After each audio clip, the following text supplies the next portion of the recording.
jërëjëf ñu ànd ak yéen comme ni ñu koy tàmm di defee bëccëg bu jot ci DTV la magie de toutes les télévisions sénégalaises si seen rendez-vous bu mag bi mi ñu naan toi-même tu sais yaa ma gën a xam wala maa la gën a xam lu mu ci munti doon ñu waxtaanee ko sur ce plateau ànd ak Mohamed Thiam pour nous présenter l'actualité de l'internet appelée Actubuzz. Pape Ousmane Cissé, actualité politique et sociale. Ce soir il reçoit monsieur Bassirou Ba, président du mouvement Aar Sunu Moomeel. Aar Sunu Moomeel nag ñu am yéene waxtaan ak moom lu jëm ci vol de bétail. Aar Sunu Moomeel en croisade contre le phénomène. dinañ ci ñëw inchallah waaye 14 millions de problèmes comme ni ñu koy tàmm di defee tous les mercredis. Awa Badji indi 14 millions de problèmes war a waxtaanee Korité, un casse-tête pour les parents ndax xam nañ ne jamono jii nii parents yu bëri macha allah la ñuy dund saf na dem te neex na sax waaye saf na lool ci diggante bopp yére dàll ak li nga xamante ne war nañ koo def ci biir kër gi muy ay dépenses yu am solo ci noonu nag actualité sportive dinañ ci ànd ak Sambou Biagui mu def mëninam comme niñ koy tàmm di defee ci mercredi bi mu war a waxtaanee lu jëm ci Russie 2018 ndax lépp li nga xamante ne rek wàllu mondial bi la ci préparation yi ba ci match d'ouverture inchallah dina ko indi léegi inchallah ñu ànd ceeg Sambou Biagui Alaaji Sala Bigué Ndiaye jour égal à lui-même borom avis du jour nga xamante ne njëriñ la mu magale ñu plateau bi sur cette magie de toutes les télévisions sénégalaises bien sûr donc Alaaji Sala Bigué di chéri neex borom ak Linguère donc moom itamit dinañu indil xam-xamam ba tey ñu ànd ak oustaz nag Birame Bassine Diop muy oustaz 2.0 ndax jamono ji nii ndaw ñi sopp nañ ko lool macha allah ci liggéey bi nga xamante ne moo ngi koy def ci internet bi donc ñu koy rafetlu bu baax a baax muy ànd ak nag Leuz TV Leuz nag muy koo xamante ne ràññee nañ ko bu baax sur le plan national et même international ci paysage audiovisuel réew mi mu def ay jéego yu am solo ba taxawal nag Leuz TV nag moom oustaz Birame Bassine Diop moom ci la nekk di ci liggéey bu am solo di ci invité ay oustaz ñuy waxtaanee lépp li nga xamante ne rek jëm na ci wàllum diine bi ñuy wax nag ñu bëri di wax ne oustaz moom daf koy yombalal gaay daf koy yombalal gaay lool ba tax na xale jigéen ñi moom la ñuy seetaan ndax nam leen yombalee l'islam bi donc yooyu dinañ ci waxtaan ak moom ndax enseignant la ci arab ci kanam tuuti inchallah dina ci ñëw bu soobee sunu borom kon boog mbokk yi ñu sant di gërëm bu baax sénégalais de l'extérieur de la diaspora yi nga xamante ne boobu ba tey ñu ñuy bàyyi xel ci application DTV Sénégal wala site internet www.dtv.sn ba ci suñuy partenaire muy sangatv.com donc ASC Gibraltar centenaire moom tey nag dégg ngeen li mu war a waxtaanee jëm ci Korité ndax moom rek dépense la rawatu ci dolli ay moromam boo leen bëggee boole donc Alaaji Sall dina ci indi ay leeral indi ci waxtaan bu yaatu waaye aussi oustaz Birame moom tamit dina ci ñëw bu baax a baax ngir indi ay leeral léegi li ñuy def nag mooy ànd ak Mohamed Thiam ci actualité de l'internet appelé Actubuzz laata ñu koy def sax balaa ñuy def Actubuzz sax am na loo mbaqus bu ma bëgg indi ngir ñu xool ko waxtaanee ko ci plateau bi ku ci ne joxe ci xalaatam lu mu ci nar a doon ñu seetaan te dellusiwaat très bien donc mu ngi nii oustaz li ñuy gis xëy na mënoo doo ko gis wala yaa ngi koy gis gisagoo jege si ma nga yor sa micro nga ñëw xool après nga delluwaat bu ko defee bu ñu lay interview bu ñu lay laaj di nga ci mën a àddu gis nga yaa ngi koy gis waaw xoolal noonu bu baax ah Sall yaa ngi gis Pape Ousmane yaa ngi gis j'espère voilà donc yëf yaa ngi noonu donc muy loo xamante ne xibaar la bu tombé bu ñëw sànq waaw mu ngi nii waaw ima affaire yaa ngi nii de waaw Maram Kayré muy astronome moom moo indi impossible de voir la lune du mercredi 13 juin 2018 ndax nee na heure coucher lune bi 18h46 lay doon foofu ca Mali te boo xoolee maanaam kii nu mu tudd dina njëkk dugg naaj bi li nga xamante ne moom mooy lune bi muy jant bi waaw dina ko njëkk dugg ba tax na ci diggante Mali mën ngaa dellu foofu nga toogoon ci diggante Mali 18h46 Niger 19h06 Côte d'Ivoire 19h06 Guinée 19h05 Sénégal 19h28 ci la lune bi di daal di coucher te xam nañu ne diggante 18h57 19h19 19h19 19h19 ba 19h39 ci la soleil bi di daal di fatu te lune bi moom boobu fatu na bu yàgg donc ñu jàpp ne kenn warut a mën a gis gis li nga xamante ne moom mooy weer bi ngir tey ci mercredi waaw ngir bañ rek suñu mbokk yi nekk ca Mboro xëy rek ne gis nañ ko bëgg a koriteloo gars yi Pape Ousmane très rapidement. oui bon gis-gisam la te mën nañ ko nangul parce que aussi du ay ñoo xam te ne dañuy wax sur le tas comme on dit. lu ñu jàng la et puis l'islam mës a dàq science. l'islam au contraire mais sax ñun ñaar dañuy ànd sax dañuy lëkkaloo justement foofu laa bëggoon ñëw mooy que ni lu mu wane la am ci ay firnde yu mu ko teg pour man lu ñu war mën a nangu la te xel da koy nangu aussi. d'accord très bien oustaz léegi mu ngi wax ne diine mën naa ànd day ànd ak science mu ñuy gunge wante ci yenn ponk yu am solo yi donc tey nag ñu gis ne astronome bi muy Maram Karé indi xalaatam ci wàll wi. waaw Nicolas nga may ma rek benn minute ma nuyu ñi ma bokk ak plateau bi surtout père Salé bi nga xam ne. il faut nga téye micro bi. dama ko sopp bu baax xam nga amul nuyoo da nga ñëw rek dugg booy jeexal nga tàggoo. ma tàggatoo kon doon ci ñëwaat incha allah. très bien mais faaw ma nuyu ko. waaw xam nga weer yonent bi sallallahu alayhi wasallam dafa wax ne ash-shahru 29 hadith bu gudd na wala gàtt na mais weer ñaar fukki fan la ak juróom-ñeent te yaakaar naa ñu ngi ci 28e jour. kon booy xool loolu lu mën a tegu la te li Pa Ousmane wax itam l'islam du dàq science. am na sax yoo xam ne dañuy préféré ñi laaj si ki nga xam ne xam-xam dafa màcc ci wàllu woowu même bu nekkul islamologue bu nekkul ustaad bu nekkul imam parce que loolu la jàng. d'accord loolu moom mooy li suñ problème mu diine. sànq yaa ngi mooy tooñ naan daf koy yombalal yombalalu ma kenn ndax même su ma ko yombaloon sax. yonent bi moo ne ad-diinu yusrun wala yushadda hada ad-diin ahadun illa ghalabahu maanaam diine dafay yomb firiwul ne fii diine dafay yomb. dëgg la maanaam li nga xam. boo cay dem dafay yomb ci yow. kon li mbokk moom wax lu mën a nangu la. d'accord ndax loolu seen xam lu xel mën a jàpp la lu xel mën a nangu la très bien jërëjëf parce que ñu bëri dañuy wax li tax may wax yombal bi ci wàllum diine bi dañuy wax ne moom du wax dana la lakk danañ la saaf xam nga donc saala bi nga jaay. xam nga diggante lakk ak yóbbu àjjana loolu mbiru suñu borom la. dëgg la xam nga lii. waaye tamit xam nga am kii bi am pédagogie bi. dafa am ñoo xam ne lay tiital. waaw am na ci station yoo xam ni. vraiment dañuy yóbbu sa fit. dañuy yaakaar ni yàlla moom lakk rek amul yërmande quoi. am ñoo xam ni dinañ la waar ba pare duñ tudd àjjana duñ tudd safara. dañ lay digal ak li la war sa diggante ak sa borom. tout à fait yàlla li ko war ci diggante mi nii. li ko laaj sax xam nga ñi ñooy objet suñu borom. nit du yàq objet yàlla kenn du def yàq sa objet. yàlla du ñu yàq mais ñun ci suñu biir ñooy am problème. ñun amuñu problème yàlla yàqante suñu biir dëgg la. balaa may ñëw sax ci affaire bi benn histoire bu doon nettali ñaar ñoo xam ni kenn ki dafa kàccoor. dee. ñu deewee rek malaaka bi fëgg ko rek ni ko yow de seen mbir kenn mënu koo lijjanti safara nga jëm rek waa ji départ daw.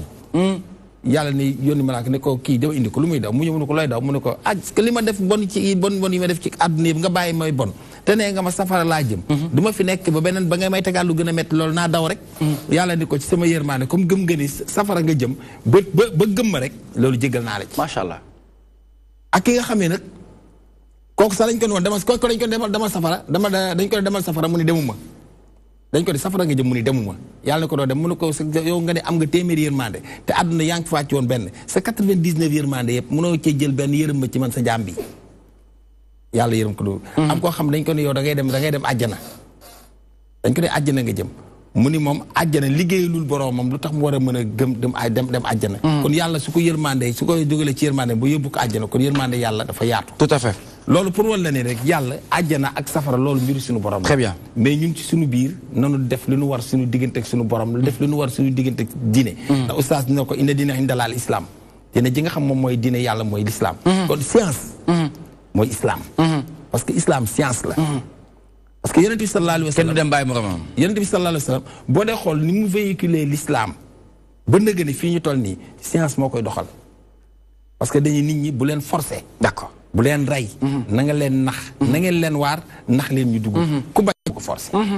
parce que boo xoolee mission 23 ans yëpp. amaana ka ci naxante rek waaw ci naxante. science da koy nangu tout à fait. kii aussi li mu wax nii. tey ñu am ñaata 27 jours. weer mënul génn ci 28 jours mënul génn. léegi nag ci diggante dëkk yi tey bu ñu dee xool fu mel ne Arabie Saoudite boo dee xool 3 heures de temps la ñuy rawante. mais boo dee xool ñooy bokk bëccëg bi. d'accord mais ñun bu ñuy nekk fii 16 heures. ñoom dañuy nekk 19 heures. donc 3 heures de temps décalage yooyu. mooy sunu horaire yi mooy waral jëlee rek ñu naan gis nañ koo Màkka. D'accord. Pourquoi pas ñu ne ñoo war a ndew ak moom. mais bokkuñu parce que dañu am rawante. mais sous région bi fii normalement. très bien fu mu fi génn gis nga décalage heure yi. ay 15 minutes ay Sénégal rek moo fa am 28 minutes. diggante boobu entre 19h06 19h28. donc fu mu fi génn rek sous région war nañu mën a wari. mais ci kaw nag jullit bu maandu gis ko. mais jullit bu maandu boobu nag kan la. allahu alam waaye nag pays yi mu lim mooy pays yoo xamante ne dàq nañ leen ci séntu bi ci jamono jii nii ci mercredi bi. mais maanaam mënuñu ko gis benn yoon monsieur Ba am nga ci xalaat très rapidement bu gaaw rek. waaw li ma ci xalaat mooy. Sala moom tey dafa mel dafa doppeewu. jarul woon sax ñuy jéem a gëmloo nit ñi ne tey danañ gis weer bi dèjà. jarul woon ñi tax parce que dañuy wax rek tamit. waaw d'accord dañuy tax séeréer yi commencé bàyyi xel ne jéggi seen donc tey c'est pas la peine ñu ko doon jéem wane ci côté yëpp quoi jarul woon sax. lu tax séeréer yi ñoom lu ñu def. parce que dañuy yàkkamti ñoom suba la korité. ah séeréer yi dañ ko yàkkamti. d'accord donc tey alpulaar yi ñoom yàkkamti wu ñu. non. amul problème ñoom kon mën nañu woor ba déwén. amul problème c'est sûr. oui amul problème. non yaa ko wax. waaw d'accord d'accord très bien merci beaucoup en tout cas muy information de taille boo xamante ne àndoon nañ ci ak Maram Kairé muy astronome ñu àndoon ci avec la complicité de Web bien sûr donc mu sargal ñu bu baax a baax ci image bu am solo boobu muy ay information ci noonu nag nañu ànd ak actualité de l'internet appelé Actubuzz c'est tout de suite.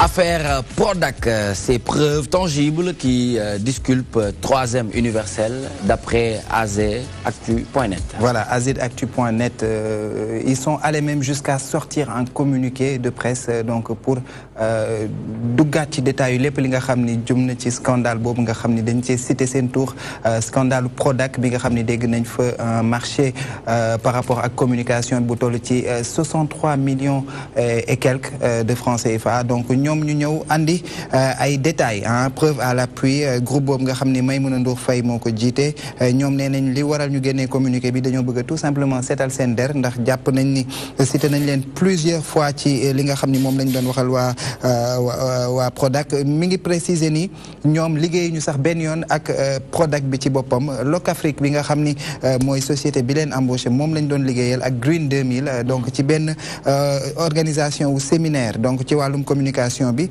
te loolu noonu ñoom dañ ko seqoon ak ay yeneen médias yoo xam ni liggéey nañ ci ñu def ay visites de proximité def ay public reportage yoo xam ni mettre na en valeur yenn ci dak yi nga xam ni ñu ngi ko doon mettre en place bu ci mel ni bu CFA ak bu Kër Samba Kane ak yu mel noonu mais di préciser également que li nga xam ni mooy xaalis bi ñu leen waroon fay jógewul ci ay loxo Prodac ci boppam mais Green 2000 ak Locafrique bi nga xam ni ñoom la ñu seqaloon marché bi ñoom ci boppam ñoom ñoo leen jox seeni ay honoraires comme ni nga xam ni noonu lañ ko tënkee woon ak ñoom ci bi ñuy tàmbali liggéey bi donc Maïmouna Ndour ak cellule de communication am ci boppam bu 3M universel terminé seen communiqué boobu di xamal tout simplement que ñoom il se positionne en faux maanaam teggi nañ tuuma yi nga xam ne ñu ngi koy teg seen kaw et que ils ont toutes les preuves écrites noir sur blanc de lépp li nga xam ni liggéey nañ ko par rapport à ce marché du scandale de Prodac.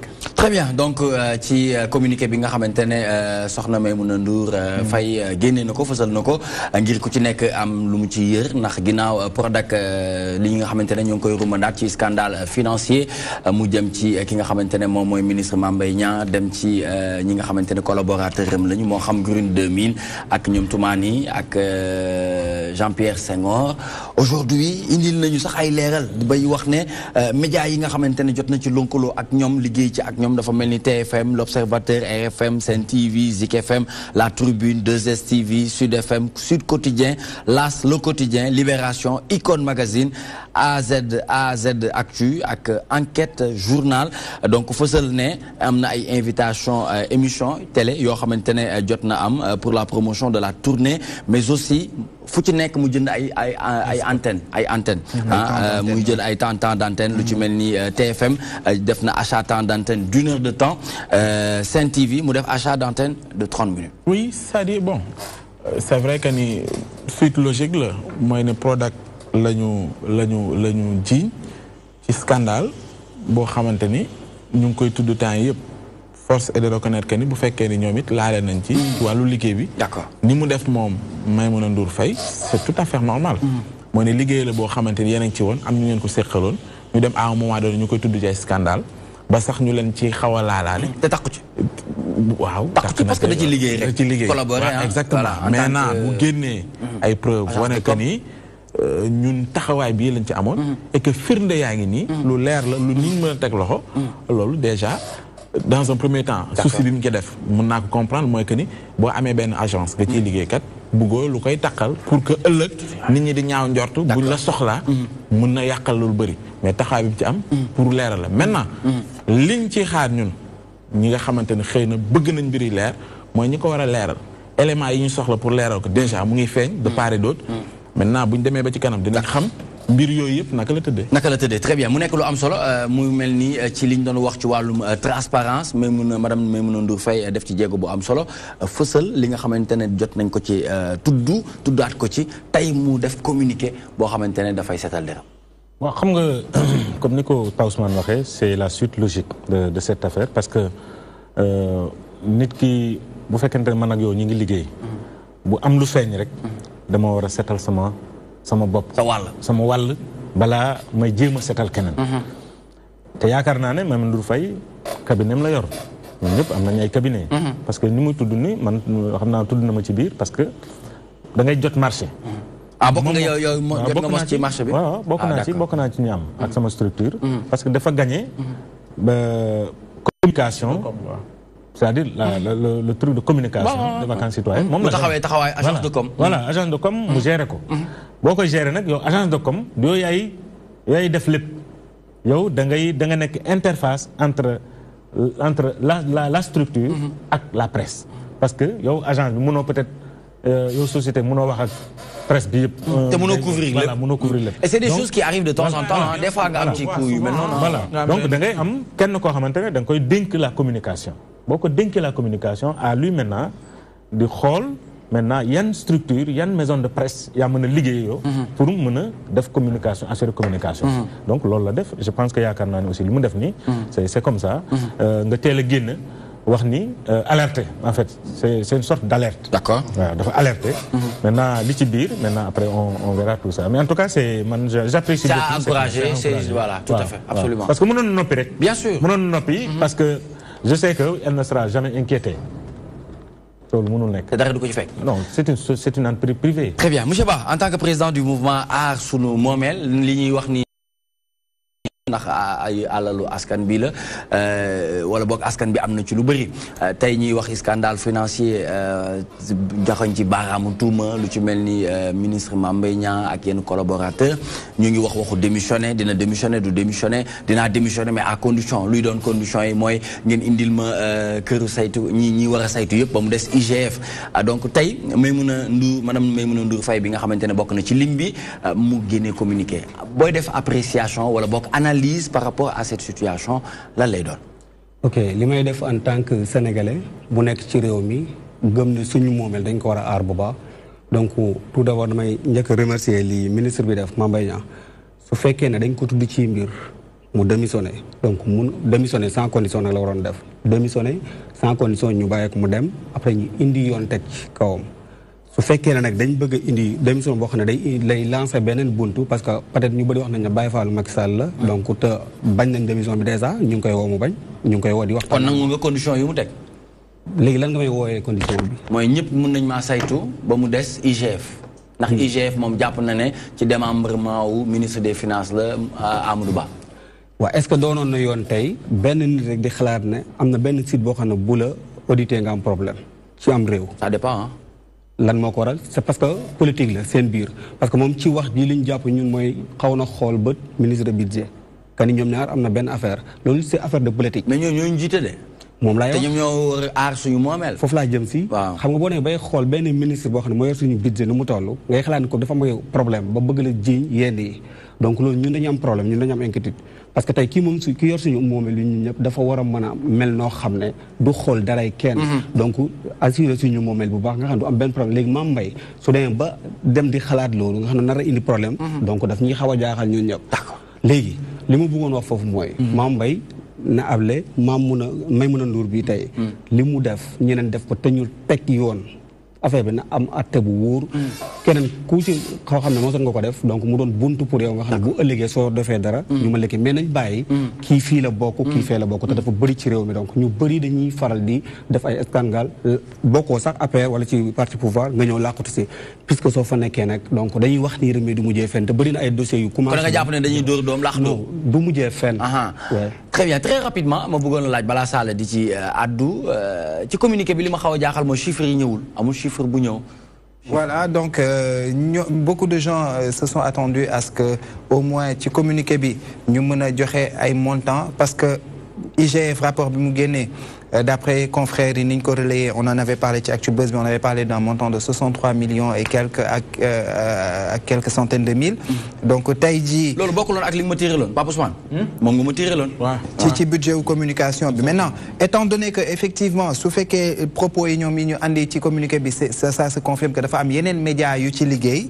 effectivement ñoom mën nañ bañ a am la maîtrise de tous les chiffres bu fekkee dafa am par exemple 7 autres groupes de presse yoo xam ne bokk nañ si et que directement ku ci nekk fay nga leen de. waaw mais su fekkee 3M universel dafa jël marché bi globalement et que moom moo dem di sous-traiter ñeneen ñi war na mën a andi chiffres yi comme que moom la ñu jox budget moom muy dem di fay mais su fekkee ñee dañoo nekk en relation directement ak Locafrique ak Green 2000 comme ni ko 3M universel nekkee effectivement ñoom mën nañ bañ a am la maîtrise sur tous ces chiffres et effectivement un communiqué boo xam ne daf lay dédouaner puisqu'on parle de scandale financier doon nañ mën a xaar pour pouvoir am explication yi gën a détaillé ñu mën a andi ay chiffres mais quoi qu'il en soit ñoom nee nañ ils abordent dans le même sens que le ministre Mame Mbaye Niang nee nañ c'est une opération de diabolisation boo xam ni ñoom ils se dédouanent te wax nañ sax ni ils ne sont nullement obligés de déférer à la convocation bi nga xam ni IGF def na ko parce que bëgg nañ continuer wéyal audit bi ci aspect boobu aussi. Très bien diabolisation boobu loolu dinañ ci dellu si waat mais du ñàkk aw am nga ci xalaat. waaw parce que ni voilà lu mu Maïmouna lu mu def tey dañ koy saluer parce que en général dañuy wax qui dit rien consent mais tey yaakaar naa bu ñu lay tuumal ci yenn affaires yi war nga mën a indi ay leeral wane ni kat man lii laa ci defee wala nii laa ci waxee parce que dañuy am habitude naan fii Sénégal ne lu ñuy faral di bind si net bi naan ay wax la rek jaruma ci tontu non non on n'a pas besoin de ça parce que transparence la ñu wax kon képp koo xam ne tuumal nañ ko ci li ni mel rek war nga mën a indi ay leeral ndax ñu mën a xam fan la ñu war a mën a féetee parce que tamit alal bi ñun ñoo ko moom. Très bien muy exemple bu am solo Alaaji Sall bi bu ñu mën a jàng. tuuti lu mu doon wax c'est très important may nga ma ko. man keñ yow keñ moom yaa ngi noonu rek ñoo ngi lay dégg. du Sall bi nga demoon. waaw vas-y jël naa minute moom. d'accord c'est lu mu doon wax par rapport ak budget parce que ci rapport bi dañ ne le budget de la communication. oui waxuñu budget communication Maïmouna Ndour Faye. voilà. dañ ne dañ ko globaliser dañ ne budget de la communication. maintenant moom ci la mu jot moom loolu rek la mën a communiquer. d'accord léegi man li ma bëgg comprendre foofu mooy. waaw dafa gagné dafay gagné marché bi woo TFM woo l'Observateur ku ci ne mu sant la liggéey par rapport ak couverture médiatique. juste format boobu la. mais bu nekkee ci format boobu. non pas couverture médiatique. waaw non pour mu couvrir parce que ay campagne la woon. waaw c'est pour publicité la. waaw mais amoon na campagne. waaw il y avait un aspect couverture. Ils ont fait des promotion de la tournée campagne bi. waaw non non xam nga bon bu ñu ko yóbbee ci côté couverture médiatique rek ça renvoie au journalisme. donc voilà bu ne communication ci biir la. produit la boo xamante ni ko bëgg a jaay. justement maintenant ni ñu koy jaayee. lii mooy budget bi. ñan ñoo ko gagné groupe bii la. léegi nag lii jëm ci pour jaay produit bi loolu leneen la. maintenant nag jaay bi ci. maintenant ñoom nag dañ doon yemuñu woon ci Maïmouna Ndour ci agence bi rek bi ñu jël. dañ doon def yeneen communication yoo xamante ne jaarul ci agence donc loolu Maïmouna mënu ci communiquer. je ne sais pas si vous comprenez. léegi bu ñu ne télé achat temps d'antenne 1 heure de temps. voilà TFM. voilà yooyu moom la. moom waaw mais loolu laay wax ni moo tax ma ne chiffres yi. ñu bëri dañu doon xaar voilà ñu bëri dañu doon xaar ay chiffres. nekk ne mu wane nekk ne ñii ñëpp jot naa traité ak ñoom. jot naa liggéey ak ñoom équivalent bi lii la. xëy na peut-être li nga wax noonu on le comprend xëy na peut-être ci démarche bi. xam nga tamit aussi tamit booy leeral ay éléments d'enquête yoo xam xëy na ñoom woo guñ leen ci pour ñu leeral àgg guñ fa mais mun nga wane ni que jaar naa fi bu jaree pour une certaine ñu joxe chiffres yeeg yu mel noonu ñu ñëw ci d'accord mais toujours est-il que rek ci démarche bi lay doon justement non c'est bien c'est ça c'est bon très bien dafa mel ni lii la ñu soxla ci mim réew la transparence fu yëf yi mën a toll rek nga wane ci sa bopp wane taxawaay bi ñu ci am xam nga olof Njaay dafa wax weddi tuuma gu ragal setal sa bopp la waaw nit noonu nit nii la war a doxee bu ñu waxee benn affaire ñu tuddi sa tur yow da ngaa war a laata nga xaar ñu lay woo dama nga leerlu bu ñu la dénkee dara mu am lu ñu la taasal te yow loolu defuloo ko d'accord simil sa mbalaan ay ne da ngeen maa taxal seetal leen ma loolu nag ki wóolu boppam moo koy def waxoon naa ne fi la cadre Mamadou Seck ancien président de l'Assemblée nationale defoon na ko li gën a bokk ci nit ñi ñu respecté ko loolu ci la bokk dafa am loo xam ni ci nit la bokk nit loolu mooy nite dignité xamuñu ñëpp ay nit lañ mais nite moo jafe Nicolas sama papa dafa ma daan wax ne ma bul bañ ko la sédd ci gaalu xaj mais fexeel ba buñ ci gis sa loxo te wàllu gor fu mu jeexee rek seppi sa loxo nit noonu nga war a doxe wàllu gor bu jeexee rek seppi sa loxo leneen loo fa def rek ngoree di mooy ñëw te ngoree di moom ku ne xam na ni du jikkoy nit ku baax tey may mën a Ndour Faye tey li mu def parce que li ngeen wax ne loolu li ma yaakaar liggéey la buy nekk ci kanam parce que bu fekkee dañ ko ni moom nii de bokkoon nañ ca mbooloo ba ñuy dem moom bu génn de mbooloo ma bokkoon naa ca waaye bi ñu ma joxee fukk ak juróom laa jënde jaay naa kee juróom jaay dañ ko yow da ngaa bari wax lay wax ku la ko laaj dëgg àggagul foofu loolu beneen liggéey la léegi nag bu enquête bi déroulé yu dem ba ñu toll nag ci foofu dina ne nangam laa engagé woo en tant que comme agence booy damay def communication nangam laa jëlee woon marché bi nangam laa sous-traité ak TFM nangam laa sous-traité ak RFM nangam laa sous-traité ak Dunia extra boobaa dañ ko laaj mais Dunia bokk ci nga baal ko exemple bu la exemple ñi ci bokk rek c'est-à-dire voilà ñi ci bokk ñi ngi la limal léegi limal nañ la TFM limal nañ la Icône Libération Le Quotidien Sud FM 2STV La Tribune Zik FM Sen TV voilà léegi nag après nag moom bu fekkee toll nañ ci phase boobu moom mooy wax nag lii laa jënde woon lii laa engagé woon lii lañ ma joxoon ñii lii laa liggéey ak ñoom très bien parce que loolu liggéey bi xóotal la ci kanam mais lii mu def ni daal sénégalais bu nekk na nga ko def en tant que jigéen encore jigéen waneti na jom ak fulla ak fayda ci réew mi très bien naw naa ko ci oustaz taxawaayu jullit ci situation yu mel nii comme bi madame Maïmouna Ndour Faye def lu ci l'islam wax bon man am naa tuuti problème parce que mën naa ne dégguma lu ma jàpp loo xam ne war naa ci mën a wax lu leer ndax dafa mel ni affaire moomeelu ñëpp la loo xam ne si askan wi la jógee war a delluwaat ci ñoom mais dafa jaar ci ay yoxo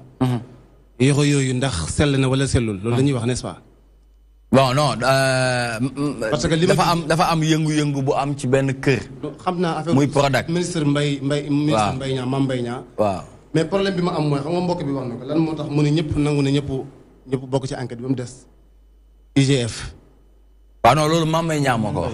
loolu ministre bi moo ko wax moo ne mën nañ ma auditer mais du telle structure du ci bokk. waaw loolu laay wax xam nga loolu problème la. parce que li tax mu nekk problème mooy kooku li tax mu ne bërëb liggéeyukaay boobu la ñoo ngi di enquête diw mooy seen kilifa te diw moomu ñoom ñaar ñoo bokk fu ñuy liggéeyee bokk ku ñuy liggéeyal. kon loolu problème la mënoon na ba nga nekk problème bu fekkee ne transparence bi nga xam ne waroon na ko mën a am bu ko amoon mais li nga xam ne loolu la l'islam wax li nga xam ne ci situation bu mel nii mooy li Père Sali bi nga wax rek mbir mu nekk fa mu nekk ci ay loxoom war na koo jaarale fa mu war a jaar ndax gis nga nit bu dee da nga wax ne jullit nga ngay wuyoo ne jullit nga dafa am toujours loo xam ne dafa war a nekk sa kanam xam nga Yonent bi dafa wax ne doomu aadama ay tànkam du jéggi siraat lu dul yàlla daf koo laaj ay laaj yooyu bokk na ci mooy li mu yore fan la ko jëlee. d'accord ak fan la ko def. très bien.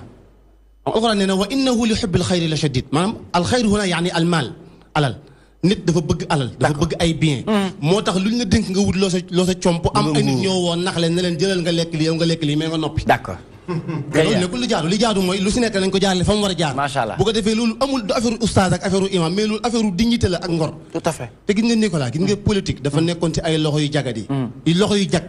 tàbbi si ay loxo yu jagadi te mag nee na si ay loxo yu jag lay mujj nga réew mi ngi jëm foo xam ne képp ku jubul. dañ la seppi sànni dañ la seppi sànni jërëjëf ñu ngi lay sant di la gërëm bu baax mu nekkoon première actualité ñu doon waxtaanee lu jëm ci affaire Prodac c'est preuve tangible qui disculpe troisième universel azactu.net ñu àndoon ci ak Mohamed Thiam li ñuy def nag mooy waxtaanee ak monsieur Bassirou Ba président mouvement aar sunu moomeel kañ la taxaw ak lan moo ko tax a jóg ndax aar sunu moomeel moom tur bi foor na lool.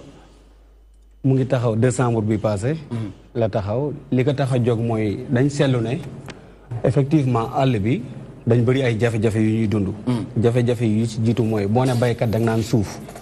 te baykat dañ seetlu ku si nekk dañ xool borom doole yi dañ ñëw rek jël seen suuf nangu ko ci façon bu ñu koy defee nag ci ak seen i projet ànd ci ak ay ndimbalu état local bi. d'accord et cetera beneen bi mooy bu njëkk baykat xamul woon banque baykat saa bu mosee bay ba pare rek day jël gàttam. tey bu amee gan jaay wala bu amee soxla dem jaay kii rendi loolu la doon def léegi benn baykat mënatul yow juróom.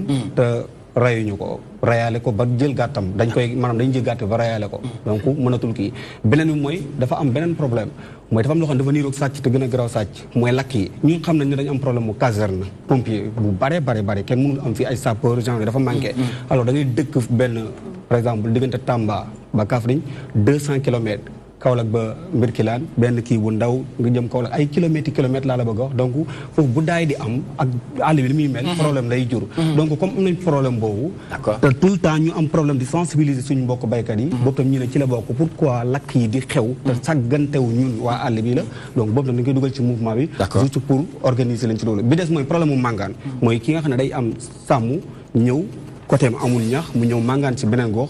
mais tout le temps day am ay foofu transhumance lañ koy woowee de waaw foofu dellusiwaat nañ ci transhumance de alors tout le temps day am problème ay dem nañ ci brigade yi def nañ nangam génn dañ jaar ci reyante donc xeexu mbokk la en fait ñu ne ñun lu tax ñu mën a seetaan parce que tey boo ne baykat nee nga suuf boo ne élevage wax nga sàmmkat donc ñoom ñëpp suñu njaboot lañu léegi ñu ne nañ ut ay pexe am nañ ci ay stratégies yu garaaw yoo xam ne ni danañ fexe ba ñoom ñaar deetuñu laalante parce que am na ay normes ak ay règlements yu ñu leen tegal. Très bien bi ngeen taxawalee aar sunu moomeel ak tey am na yenn jéego yoo xamante ne def ngeen ko mu nekk lu leen tenir à cœur mu neex leen lool. ok bi ci jiitu mooy def nañu benn tout parce que comme ñun ay bindkat lañu taalifkat et tout ñu bind ne def nañu beneen journée bu ñu tudd première journée bu ñu tuddee woon Diricine. donc Diricine waaw xam naa taal dina comprendre loolu. Diricine dañuy wax ne tey boo bëggoon saala bu mu duggati ci si biir Excaf affaire yooyu diril ko Cine bu mu fi ñëwati donc ñu ne concept première journée. ah bon oui. loolu dëgg la oui aada la tos la. aada bi mooy maanaam jigéen juy sëy ci kër. te dafa fa lu baax. mu xuloog borom këram fay. dañ ni boo ko dirilee cin dootul duggaat ci kër gi d'accord maanaam gaaf olof la ay gaaf léegi mais quand même slogan la tour la concept le jour la léegi ñu tuddee ko pour ne nañ def benn Diricine juste pour sàcc yi abal ñu quoi système may leen jàmm macha allah première journée très bien loolu defe naa moom laaj première journée waaw man foog ne wàcceeg daana ni ngay waxee kat moomu yéem dangay wax di kii ok xam nga doo fi président de waaw yow mouvement bi mun nga waaw yow lay def nii toi ci seen nekk de xamul mais waa àll bi moom waa àll bi yor na leen trop waa àll bi ñoom ñu ne ñoom benn lañ non ñu ne ñoom benn lañ yéen lan ngeen yéen ngi nekk 45% population ñun ñu nekk 55%. ma ne bés bu jot waa àll bi di ñu bégee ñun waa ak waa àll bi benn lañ dara dox looloo waral nga teew fii ay ca waaw waaw d'accord ba tey alors léegi deuxième chose xam nga dama la jox léegi ne la aar sunu moomeel li ñu bind 4 yi la mooy suuf bi vol de bétail bi daay yi xew ak màngaan yi mais boo ne sa soxna tey la toog mu la ceebu jën la lay wax ceeb ak jën la cité des na dawlin des na xorom des na nangam moo tax bi ñu amee problème ci njaayum gerte mi njënd mi donc génn nañ journée benn journée boo xam ne mu ngi fekkoon président doon dem Saloum alors mu bëri woon ñu bari ñoo xam ne ministre bi moo fu njëkk koo xam gars yi wuy ñëw dañuy laltaay quoi jiitu def seen i kii am ay syndicat yoo xam ne dafa nekk di waxal baykat yi ñun ñëpp man maa leen woo ñetti raison yëpp Fatick Kaolack Kaffrine wax ak ñoom ñu ne c'est bien mën na nekk man leen lañ tuddee journée bi wala ñu ne effectivement parce que baykat yi léegi ci wàllu lañ toll loolu biñ commencé loolu ministre bi ñëw fa ñëpp dem ñëpp bàyyee ko mu des man kenn ci laa defee journée dem secret seko laa ko defee woon yàlla dimbale ma dañ ko def samedi lundi la ko rajo yi jàlle tombé par exemple lundi boo dafa doon ñëw mercredi ñi dem gox ba ma demoon yëpp ñu wàllu leen fay leen seen bon MP ñoom ñëpp donc boobu muy comme deuxième journée ak yeneen activité saa bu week-end jotee comme fi ma aram fekkoon bi ñuy def terrain bi kàccot donc dañuy dox di dem ci village yi di sensibiliser nit ñi ci yi ma la wax nii yi ma la wax nii bu si nekk dama la tudd benn mais buñ ko décortiquer rek mat na indi son très bien d'accord xanaa peut-être jàngat bi déjà balaa ñuy ñëw ci stratégie yi ngeen am ci vol de bétail ak li nga wax sànq accaparement des terres ak affaire u lakk daay beeg yooyu est-ce que ci jàngat bi ngeen am pour taxawal aar sunu moomeel bi ndax mën ngeen ci jukkil lu ñu mën a teg loxo ni maanaam wàllu càcc njur wala daay bi ni muy jëlee lakk beeg accaparement des terres loo xam mën nañ ci teg loxo en matière de chiffres yu mel noonu yoo xam xëy na seen gëstu may na leen ngeen mën ci wax lu leer pour def état des lieux déjà. d'accord xam nga boo seetaanee rek wala nga dem nga xool fu ne di nga gis ñu ne la bu fekkee ñun ñi nga xam ne ñoo nekk àll bi premier chiffre ñu ngi nekk 55 lañ doon quoi moom la am impact bu mu am mooy waa àll bi mbay ak sàmm boo ko jëlee. 55 chiffre bi lañ ci am. léegi ñu ne la bu fekkee ci jël yi ñuy jël mu ngi nekk 2 milliards par at boo xoolee 2016 benn mois laa lay wax jël nañ ci 4 téeméeri gàtt yu ndaw nag ak fas téeméer ak juróom-ñett fukk 2016 benn mois janvier alors loolu boo ko yaatalee ak lakk yi ni mu toll tout le temps ngay gis ñun ñuy dem di sensibiliser di leen jox tamit ndimbal day dem ba dëkk bi da ngay gis benn dëkk waa day raaf jàngat boobu te ndox amul kenn du jàmbat ak ñu seetlu tey boo ñëwee Dakar pour robinet coupé rek yéen ñëpp a ngi koy dégg alors que am na ñoo xam ne tey man sama village natal ñu ngi nekk juróom-ñetti junni nit ak juróom benn téeméer ak lu teg commune ba mu daj amuñu forage bu ñu naan dañ mujjee di naan ci benn genre si PUDC yegg si fa c'est pas PUDC day ko dégg ci air bi mais gisuma ko fu mu samp ci àll bi sa dëkk fan la yow maa ngi dëkk Saloum commune Diamal département Birkelane région Kaffrine mais sama mouvement c'est pas pour foofu kese d'accord ouais mais li ma la expliqué noonu commune boobu mu ngi ñetti régions yi ma wax moom mu ngi fa implanté na fa Fatick Kaffrine Kaolack waaw laale naag politique sa mouvement bi non ak politique politique gu ma ndax lan bëgg naa lu ma wax def ko def politique dafa tax waaw si politique bu Sénégal ñemewuma ko li ñu wax duñ ko def yaa ko fi wax ren de ba déwén doo fi toogaat fii naan c'est-à-dire defal lu nekk ba ma doon politique d'abord idée mouvement bi du yegg parce que ñu bëri xam nañ ma wax sa xalaat ak thème yooyu laa doon def ci boobu jamonoy Ablaye Wade donc ku noonu du ma yegg si fii parce que dinaa sacrifier sama ngëm-ngëm topp ci nit ñi mais def ma ko dama am idée gëm ko topp ko ba créer mouvement parce que mouvement bi li ko créer encore mooy benn 25 hectares bu ñu ko doon jël ci benn gisam nga xam ne moom ak Kaffrine 5 kilomètres la donc loolu bu yàgg dara day dugg biir Kaffrine raison la mu am problème ba suñ ko maire dëkk ba moo ñëw expliquer ma problème ma ñëw pour xeex ak moom ci domaine boobu dem ci nit ñi sensibiliser affaire yooyu lu ci laa jàngatee lu bëri que 25 hectares man jëmmu bi nga xam ne du ma mouvement man kenn la woon ma xeex ko ak ngëm-ngëm maa fi njëkk bu mbaan nar si del ci waa Sénégal man lay doon sama bakkan joxe naa ko ba dee kaso nañ ma tëj mais li ma gisoon politique kat ñoo ko sekkoon mais su fekkoon li ma gisoon doyu ma du ma ci dugg mais li ma gisoon mooy li nekkoon ci papier bi dafa yomboon lool par rapport ak ñaar fukki hectares ak juróom nga ne jox leen ma seen fii su ma paree dama koy def rek li ngeen bay ma sopparñu ko ci ñaar fukki hectares ak juróom donc ci laa duggee joxe sama bakkan bi mu paree ma foog ne wàcc naa ndekete maa ngi soog a toog ci signal dëgg xam nga jam-jami day bëri ku nekk di ñëw ak problème ku nekk di ñëw ak problème mais loolu tamit dafay laaj xam-xam loolu laa bëggoon laaj est-ce que yéen tey mouvement bi vous êtes assez outillé pour mën xam parce que boo nee suuf quand même ay texte la tey état on sait que ni yu mel noonu kenn du ci xeex ak moom su soxlaa yéen nii am nañu ay domaine national yu mel noonu en tout cas c'est extrêmement rigide est-ce que yu mel noonu am ngeen xam-xam bay xarañte bi pour que dossier bu mënti doon ngeen mën ko apprécier xool ba xam naxarte bàyyi daf ci am wala réellement ok bu dee li ngay wooyee xam-xam gëw ma man sax chiffre comme jàng français tubaab jànguma français xam nga lan laa gëm non attends mais fi ma jëm si bu dee côté àll ba ni ma koy réglé su ma la tegalee sama stratégie di nga xam ne lii mooy programme te ñu partage ak moom bon bu dee côté suuf bi foofu lay nangu li nga wax ci xam-xam suuf dafa bëri ay sew sew yow mi jàng sax mënoo ko détaillé foofu li ma mën mooy nii la histoire bi demee bind naa ko ut avocat yu set yuy fay état yor luñ dërëm état te duñ politique ma explique ko det kii jox ko lu mu laaj moom fay ko aussi par mouvement bi côté suuf loolu lay def mais bu dee côté sàccum jur dañ ci am ay stratégie biñ ci njëkk a jël mooy buñ ne tey sàcc nañ dëkk sàngam ñu xam ne ci forêt bii lañ jëm dëkk yooyu yëpp ñun lañ bokk fi ma taxaw lay envoyé message woo ñëpp ñu def ligne kar sàcc bi li mën a am mooy sàcc bi yëg kii bi bàyyi leen dugg ci biir mbooy gi mais noo koy xàmmee mais nañu ci nettali benn sàcc bu am mu bind message ngeen def ligne kar sàcc yi ba ne leen cappet am na non amagul léegi lan ngeen am lu ngeen koy xàmmee dama ne dañuy lancer suñ bopp ñu ngi wër di sensibiliser nit ñi ñu ngi koy teg sensibilisation lañ mais li ma la bëgg wax mooy njur yi par exemple bu ñu booloo doo xam kii moom lii war naa naka ngeen def bay xam ne njur yi ba bu ñu jëlee njuru ni ñu ko waxatee Samba Biagi mu xaw nuroo ak ay saala am ay nag Samba Biagi am ay nag bu dugalante nooy def ba xam ni xam nga dama la stratégie bi li nga wax dinaa si ñëw dama ne la premier bi mooy loolu dañuy jóg wër te loolu wax nañ ci nit ñi ku dëkk bu ci nekk am nañu fa représentant boo xam ne boo wootee mooy jóg wër dëkk bi yëpp ñu départ loolu amutuñ ci problème fu sàcc jógee danañ woote pour ñu war a jóg benn waaw beneen bi mooy su fekkee tey loolu raw na bañ wala soit nga ñu gis ko mu dugg seen biir ñu protéger ko parce que dafa bëri fii Sénégal loolu itam li ma wax mooy képp ku protéger sàcc dama lay traité comme sàcc boo yore sama carte dama koy nangu te dama lay tëjlu kilifa diine beeg ñëpp laa si yamale te noonu laa la koy waxee ci kanam kër kilifa diine oui. yow da nga chaud ah.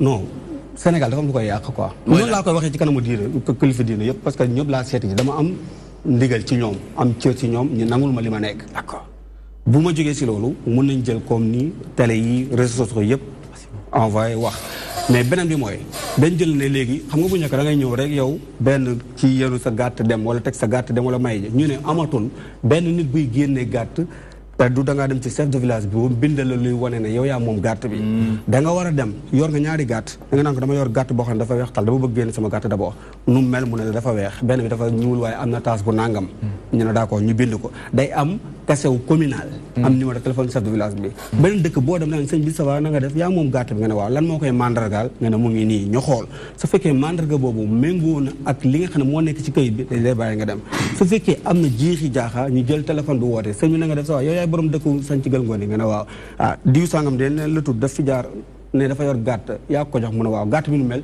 moom chef de village bi mooy tontu su fekkee méngoo ak li nekk ci kayit bi méngoo ak li nekk ci kii bi dañ koy bàyyi mu dem su fekkee nag méngoo ak loolu dañ ne bu kenn dóor bu kenn xas bu kenn def dara mais nañ ànd maa ngi koo jàpputee yóbbu kat borom dëkk ak suñu représentant bi ñu nekkal ci boobule dëkk d'accord problème du am très bien parew ma de di nga mën a continuer ci loolu parce que man ci aspect boobu laa bëggoon laa xam nga dama lan laay ragal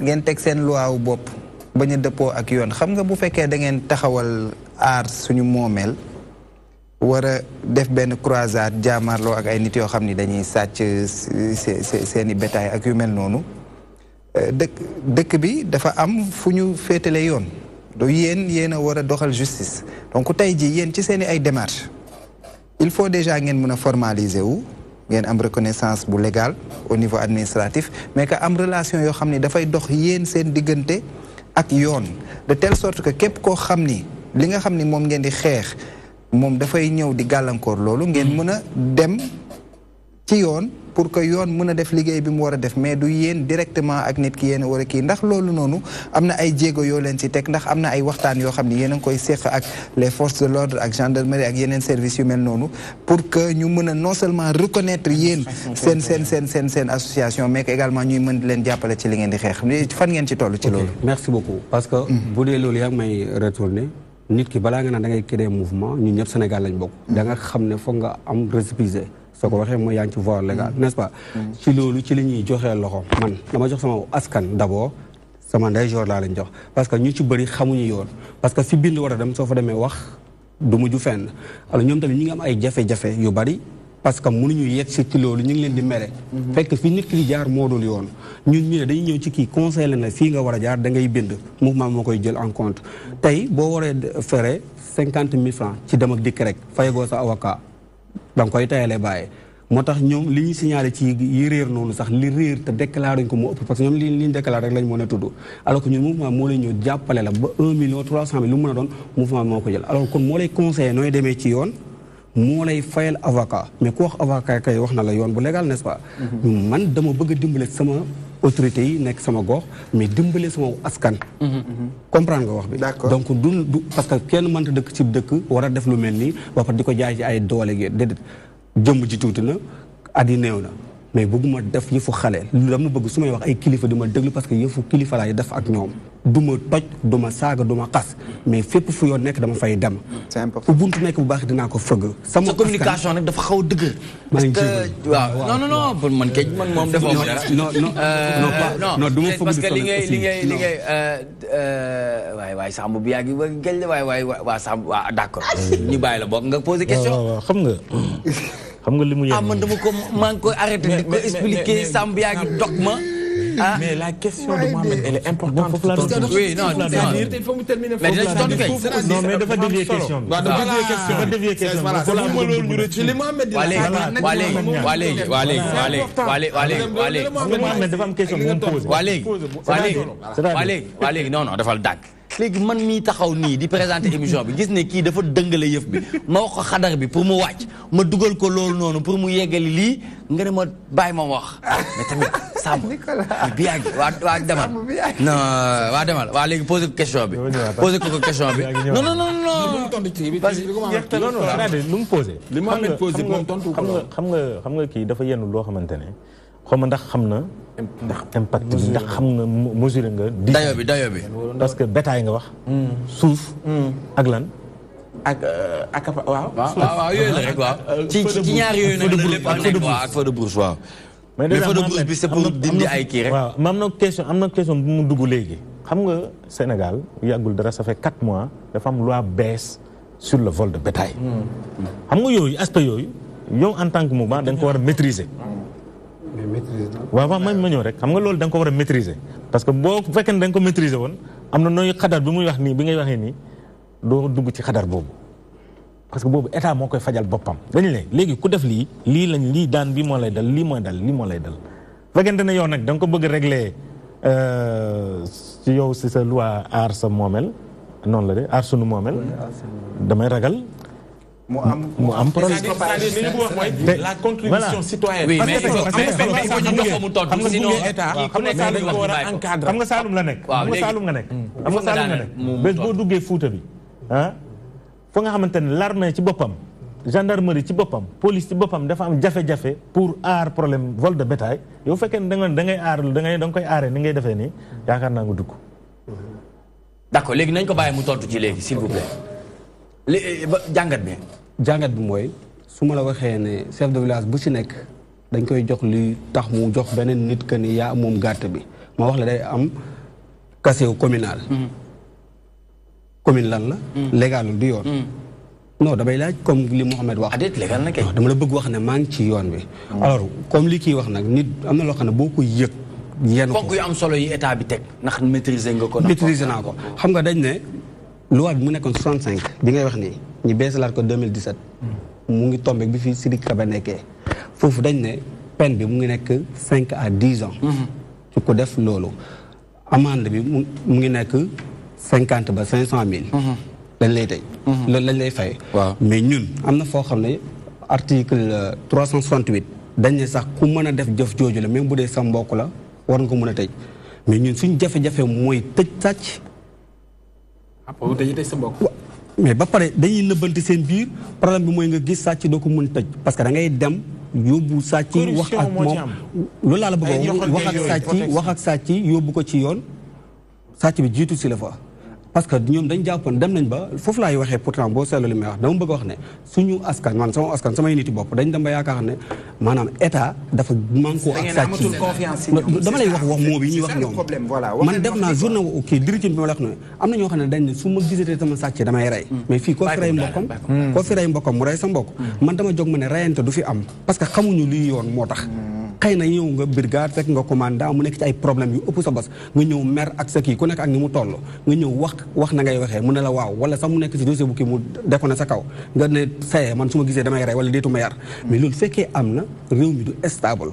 d'accord ma ne nag kon day jot ma conseiller leen nan la ñuy def nañ di bind ba pare jox leen moyen yi tamit ñoom ñooy jënd lii tax moyen di am c'est-à-dire mouvement bi nii la demee mooy jàppal ne benn tali la tali bi mooy àll bi jafe-jafe yi si nekk oto bi ciy daw mooy mouvement bi carburant bi ci nit ñi lay jógee man aw ma dërëm idée bi laa yor ñoom daay jaay ay carte ñoom ñoo koy joxe pour ñu dem ci le temps que nag may am peut-être ay ñoo xam ne dinañ ci jàpp mais ñii ci jàpp yi dama koy tànn. d'accord.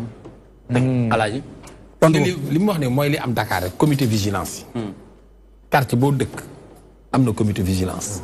mooy li mu def nii. ñuy def sax BL bu aar sunu moomeel. BL bind ko ci sama koñ bi ma dëkk. sama koñ commune bi ma dëkk xam nga commune Pikine Nord laa dëkk.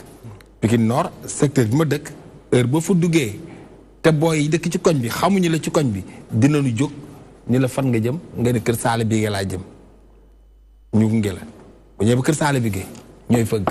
ah bon loolu c'est à partir de quelle heure li ngay wax. à partir de 1h du matin. minuit et demi la woon mais léegi yóbbu nañ ko ba 1h. 1h la. 1h la c'est-à-dire Pikine Nord ku fa dugg 1h du matin sama secteur. sa secteur loolu ñun ñi dëkk ci koñ bi. ak waa jàkka ji ak sama koñ ak sama moroy père famille yi fa nekk. ñun ñoo jut loolu xale yi dëkk suñu gox. booloo daal ñoom ñu booloo jël engagement boobu def ko mais duñu dóor duñu saaga duñu kii. ku leen di fay. ñun kër yi ku ci nekk ñooy cotiser. kër gu nekk joxe 100 francs la woon mais léegi dañ ko yokk 500 la.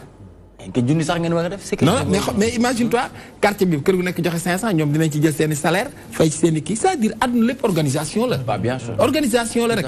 mooy comme li muy wax nii. d'accord ñun à part de 1h du matin ko dugg Nicolas tey ji bu fa ñëwee di dox yore saak dañ ko naan fooy jëm mu ne kër Saala Bigué ñu ne ko kër Saala Bigué nga jëm salal la ñu laaj la quelque yi nga wax ñu ànd ak yow fëgg saala kii ka neen yow lay seet sa mbokk la nga ubbi waa xam naa ko foo la jóge maa jóge sama bajeen nangam boo xam nga ne dëgg yàlla xaw ma ko loo fii wut nangam te yow mi ku la xool naka jekk sax nga ne xam naa ko dugal ko ci biir kayit gi ba pare yéen baax naa la gépp baax na waaye du ma fat ku ma xam nag waaw bu ñu xamul loolu lépp na bu xamuñu li kii police Pikine nu koy jël jàpp ko yóbbu ko police Pikine d'accord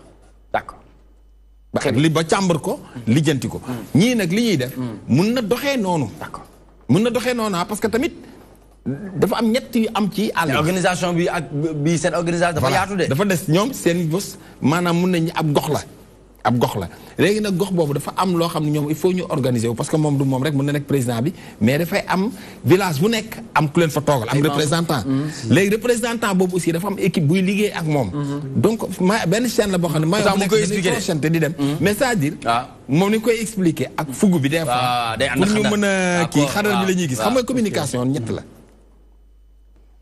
yàlla du yónni ku ñaaw du yónni ku nay du yónni ku soxor dëgg la mooy ñett yooyu très bien Pape Ousmane Cissé ayca ñu yeggale. en fait ci stratégie yaa ngi dévoilé ndànk benn par benn ci yi nga xamante ne moom lañ lay laaj. mais Mouhamed maa ngi insisté li mu wax ba pare. waaw dama pour nga bañ ko fàtte. parce que balaa ma ko fàtte parce que mu ngi wax ne comme exemple bi ma joxee koñam. communication moo xaw a kii nag moom laa bëgg a wàcc léegi gis nga loolu. non yow loolu kay ci yow la ne waxal rek. waaw d'accord soo xoolee lu ak ci njur bi moo leen metti ba mu ngeen bëgg a génn. soo xoolee waaw ak lakk yooyu génn mais daanaka gu ma xoolal ñëw ci moom sàcc lu tax ñoom mënuñu jàpp sàcc parce que mbokk yi sa mbokk mooy sàcc sa jur supposons sa jarbaat ñëw sàcc say nag. waaw ñëw na ci léegi sa jarbaat doo ko tëj. loolu waaw. Très bien léegi moom ñëwoon na ci comité de vigilance bi wax nii. waaw d'accord vas-y. comité de vigilance bi wax nii. bi sa waay wax léegi nii. ci loi bi amoon. mu ngi ci. mais moom peut-être seen koñ bon baax na ñu ngi koy gérer mais ñun fële dem naa ci dëkk di sensibiliser ni ñu ne ñun am nañu ko comité de vigilance boobu. mais bés dafa ñëw mu ñëw suba teel di jox fasam bi ndox pour mu naan fekkoo fasam fekkoo portable muy sonné mu yëkkati portable bi wuyu mu ne ko waaw maa ngi lay xaar parce que fasam lañ sàcc. mu naan waaw ki waroon yar affaire bi ki yor maanaam sàmm bi ñi war a garanti affaire yi ñi yor comité boobu moom moo jël fas bi di yóbbu mu woote sàcc bi di ko xaar de woo ko mu ne ko man la borom fas bi noonu la weeroo waaye léegi ki nga xam ne moo waroon sàmmal sa fas bu koy sàcc moo tax man gëwuma boobu donc te loolu boo xoolee tamit élevage moo ci ëppoon bokkul ak baykat bi parce que loolu ñi ko doon dox mooy waa élevage parce que ministre de l'élevage lañ ko sekkaloon ak waa élevage ci boppam ak ñi nga xam ne ñoom mooy gendarmerie ak kii bi parce que élevage ñoo doon dox loolu quoi. communauté rurale bi ñoom ñoo doon dox loolu. loolu moo tax na affaire juste fa la yemoon mais ñun ñu ne ak piste yi ñu doon jéem a proposé nit ñi. loolu ñu ne piste man gaw ma ko mooy li ma la wax sànq ci affaire mbind ak yooyu man gaw ma piste. parce que piste nit leer na ko fas bi dugg ci forêt bi gisu ko. te soriwu ko. donc ñii naan dañuy dindi piste ñii naan en tout cas fonctionné wul trop. ñun am nañ lu gën a pire loolu ngay. mais seen lëkkaloo ak kilifa yi c'est à des niveaux sànq mu ngi koy wax parce que am nit bu ngeen ñëwee par exemple ngeen jàpp ni réellement li muy woote ni lii moo ko moom te moomu ko ngeen ne du ngeen ko doo du ngeen ko saa du ngeen def dara mais en fait loolu la mooy encadrement yeen ngeen am ak naka ngeen di lëkkaloo ak kilifa yi pour que au moins suñu yegsee ba ñu war a intervenir ngeen xam ni du seen domaine. d'accord da ngeen war a taxaw ñu war a intervenir ci. c'est-à-dire loolu lañ bëgg aussi ñu xam. lëkkaloo ban ngeen am ak administration territoriale bu fekkee mën nañ leen tudd. pour que au moins seen liggéey mu yomb mais ngeen xam ne tamit liggéey bi ngeen liggéey dafa am ñoo xam te ne loolu lay seen maanaam taxawaay boobu la ñu am ci réew mi. bu ñu nee vol de bétail dafa am ñoo xam te ne liggéey spécifiquement mooy seen liggéey ñoo ci war a taxaw ñoo am yoonal pour taxaw xeex ci yan nag peut-être contribution citoyenne la mais lu ñu war a encadrer moo tax foofu aussi ñu bëgg a xam ci yan niveau naka ngeen jokkalante ñoom pour que au moins ñu yeggee ñu war a intervenir nga xam ni war ngeen ci dindi seen loxo. xam nga ñi nga cité ñoom loolu seen liggéey la ñoom ñoo ko war a def mais ñun nit ñoo moom suñu jur ñoo moom suñu moombe sañ nañ ko aar li ñu man mooy ak ñoom indi na leen lii amuñu ci lu ñu leer gàtt bii te teg ko fu leer ñu jox leen ñu def seen liggéey ba pare topp ko parce que nee naa dañu am ay avocat dañu am ñuy xool waaw duñ leen jox rek dem toog tamit dañuy xool fan lay mujjee dégg ma luy gàtt mooy xar bay mooy gàtt donc waxoon naa maîtriser wu leen li ma nekk donc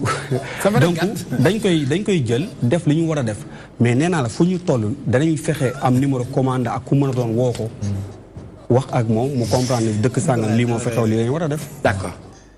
loolu la ñuy def mais duñ jël di dóor di fayul suñ bopp déedéet loolu ñu bëgg mu jógee fa. mais ñi nga xam ne xamuñu yoon aussi ñu tegal leen ci yoon. mais soo mayeen ma jàll ma expliquer ci kii bi. parce que bu fekkee waaw vas-y très rapidement. waaw ok su fekkee ne tey def nañu loolu nga xam ne kenn amatul sañ-sañu gàdd benn gàttu dem romb beneen dëkk te xamuñu ku ko moom. nderetu da nga am mandarga bu koy wane. loo xam ne day ànd signature communal laa la wax ak numéro téléphone chef de village bi. buñ ko defee loolu ba pare noonu lañ koy yóbboo tamit ci marché bi marché bu mu mën a am foofu même bu dee da nga indi téeméeri gàtt tamit dañuy compter gàtt yi nga am ak lépp ku fa jëndit day wane ne man maa jënd bés sangam heure sangam ak ni mu tudd ak lépp nga xam ne day amaat papier bi wane ne lii yow yaa ko moom. moo lay permettre foo jaar ñu xool ko bàyyi la nga jàll. ba ci boucher bi nga xam ne ku sàcc ci boucher lay mujjee boucher bi aussi dañ koy jox lu mel noonu da koy téye fu ñu ñëw ne Pape Ousmane moo ma jaay gàtt bi bés sangam nii la mel ak nii la mel ñun dañuy ñëw xool bu fekkee méngoo na ak loolu tout le temps. ñu xam ne baax na bu dee baaxul ñu wootee tamit comme ñi ngay wax ni ñi nga xam ne ñoom parce que ñun duñ yoon en fait teguñu fi dañ leen di jàppale rek. ñun nag dañuy fexe waxtaan ak ñoom aussi. bañ comprendre ni ci loolu. mais étape par étape la pour le moment ñu ngi foofu. suñ fa jógee dañuy dem toog ak waa commune bi ñu woo ñu chef de village yëpp. macha allah. bu ñu waxee ak chef de village dem ci département dem régional te bu ñuy dem régional di waxtaan ak ñoom préfet sous-préfet gouverneur ñëpp la ñuy jox ci voie normale la ñuy jaar lii d'ailleurs ñun xaaruñ sax yow li ngay xalaat man maa ngi ciy xaar mu doon loi boo xam ne day dindi bi fi nekk pour Assemblée nationale. Très bien, merci beaucoup jërëjëf monsieur Bassirou Ba muy président du mouvement Aar Sunu Moomeel ñu nekk di waxtaanee vol de bétail Aar Sunu Moomeel en croisade contre le phénomène ndax gis nañu ne boo seetee ci presse bi chaque jour rek di nga ci gis yu mel noonu ñuy xamale ne rek sàcc nañu état bi ñëwaat na ci yenn loi yi tëral ko ngir gën koo mën a jëmmal ngir sax jaaykati sàcc yi moytu bu baax loolu nga xamante ne moom mooy vol bi ci noonu mu ngi fii di ànd ak ñun muy Sambou Biagui ci actualité sportive nationale et internationale ñu ànd ceeg moom c'est tout de suite.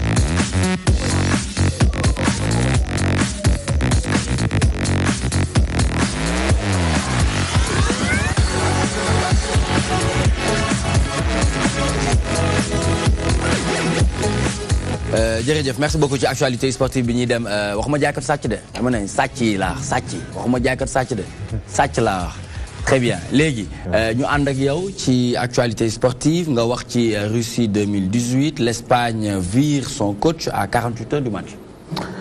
Un pari risqué, les commentaires vont bon train. C'est inédit. C'est inédit. ku tooñ. mun naa wax ne coach bi moo tooñ. dafa am ñuy wax ne Real moo tooñ maanaam Real tooñ. non Real tooñul parce que coach bi moo tooñ.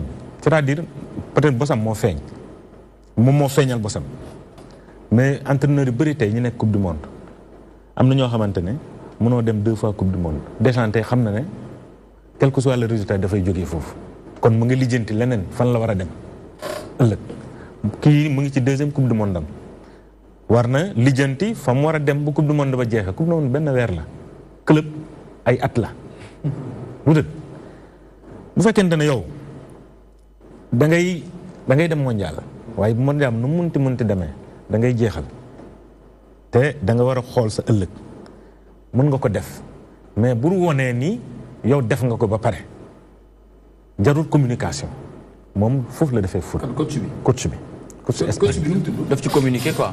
Julien Pellegrini. Julien Pellegrini. Pellegrini. waaw Pellegrini sëñ Pellegrini. xam nga moom moo waruloon communiquer malheureusement dafa communiquer. Donc il s'engage avec le Real Madrid en pleine Coupe du Monde avant même Coupe du Monde de commencer te ñëpp xam nañ ne le Real Madrid c'est pas AS Douanes c'est pas le Jaraaf c'est pas le Paris Saint-Germain c'est pas Marseille c'est le Real Madrid am fu mu jógee 3 titres de champion d'affilée de Ligue des Champions meilleure équipe du monde meilleur club au monde club le plus riche au monde. Zidane day nekk le meilleur de tous les temps. C'est le meilleur pour le moment des meilleurs, c'est le meilleur entraîneur aujourd'hui. Le meilleur des meilleurs. En tout cas. Donc, vous faites que yow yaa ngi ñëw jël club boobu donc yow weer doo toog weer te dafa dara liggéeyu ci club bi alors que kii bu jeexee rek yaa ngi dem dugg ci championnat. transfert yaa ngi foofu. am na problème Cristiano Ronaldo Bale. am na problème gardien day recruter benn gardien bu bees. am na problème effectif loolu yëpp nga war ko liggéey da lay leer ne yow doo concentré wu ci sa équipe nationale. yaa ngi concentré wu. ci sa club bi. parce que ci biir mondial bi yaa ngi xool est-ce que Pa Ousmane mi nekk ci fële équipe bu Portugal. est-ce que après du ma ko jéem est-ce que du ma ko jéem a. d'accord ça veut dire que concentré woo ci équipe nationale bi.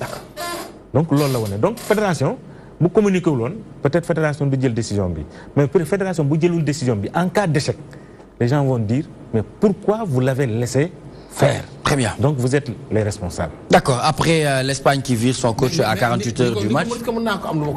Vas-y. Est-ce pourquoi pas Zidane comme moom dafa démissionné ci mu nekk coach Real Madrid. Pourquoi pas Zidane mënuñu woon a assurer intérim pour yóbbu xale gars yi mondial. Est-ce que lu tax Espagne defuñu noonu. non Espagne am nañ entraîneur jël nañ entraîneur. non ki démissionné nii avant bi muy démissionné. waaw non c'est-à-dire xam nga foofu Zidane. club la yore woon. waaw club waaw. mais def na résultat yooyu yëpp. waaw pour bëggoon maanaam il est que ñuy recruter club muy ñëw. non c'est-à-dire dama doon xalaat quoi. oui ñoom dañuy jël benn entraîneur rek. non c'est-à-dire Zidane bu amul problème de démissionner. c'est-à-dire du nekk Zidane Real Madrid la amal problème. Real laa wax Real la amul équipe nationale problème. non équipe nationale la Espagne. non waaw non. Zidane français la de. français la waaw non je comprends. donc loolu français la yoroon ci équipe nationale. non mais comme maanaam def na benn résultat ci biir Real Madrid. yow xalaat Espagne ci biir Espagne. mais Espagne tey am nañu problème coach. mais Real Madrid c'est pas Espagne. non je comprends. non c'est pas Espagne mais lan nga comprendre lu ñu comprendre tamit. non dama bëgg a laaj non ma ne li ma koy laaj ne question yow yaa ngi xalaat benn yoon Zidane di jël Espagne te laalagul France. loolu dafa mun nekk. ñëpp ne Zidane ko wax mu xam ko léegi benn yoon mais balaa muy jël naan ma Claude Leroy français la nekkoon na fi Sénégal yow tamit bàyyi li ngay def. non je pose la question damay poser.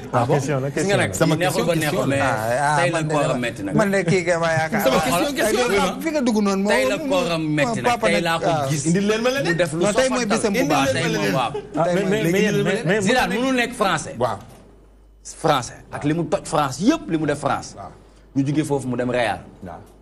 yor équipe réserve musul jël victoire daanaka parce que da doon këjëng ñu jox ko équipe bu mag mu def lu kenn musul def 3 fois d'affilée nga ne ko moom mu dem ci équipe nationale Espagne te demagul France pour dimbali leen pour dimbali leen dimbali leen non Nicolas on parle de business on parle de carrière mu yor business c'est pas une question idiote entre guillemets non dama ne parce que xam nga lu tax non est-ce que yow gëm nga non dama lay laaj yow ak expérience bi nga am bu amee waaw bu amee yow lay laaj bu amee c'est logique. Ce serait quand même une surprise voilà. que Zidane jël équipe nationale.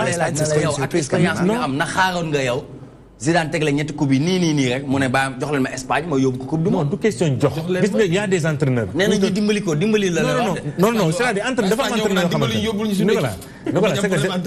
xamante ne dama lay wax dafa am entraîneur yoo xamante ne. waxal ba génn ci. non dafa am entraîneur yoo xamante ne waruñu club.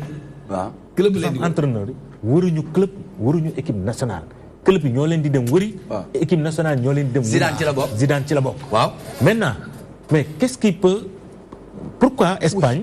non defal nank rek. man kay noppi waxuma de. pourquoi Espagne mënul démarcher Zidane pour mu nekk entraîneur Espagne. ci mondial bii la ñuy wax on parle de. mais ci mondial bi mais bàyyi leen li ngeen di def. ci mondial bi mais ki ñu jël kan la ak sa expérience de Fernando Hierro lañ jël. kuy kooku. mais voilà Hierro ancien lañ jël comprendre li ma la wax de soo déggee ma ne la kuy kooku ça pas dire que dama ne la xaw ma ko. mais dama ne la kuy kooku. non je comprends. sur le plan reconnaissance quoi. waaye bàyyi li ngay def waaye yow tamit yow bu ñu la yeewoon wakaam. non le délai pour que nii Espagne ne dem ne dafa soxla Zidane pour mondial 2018 bi.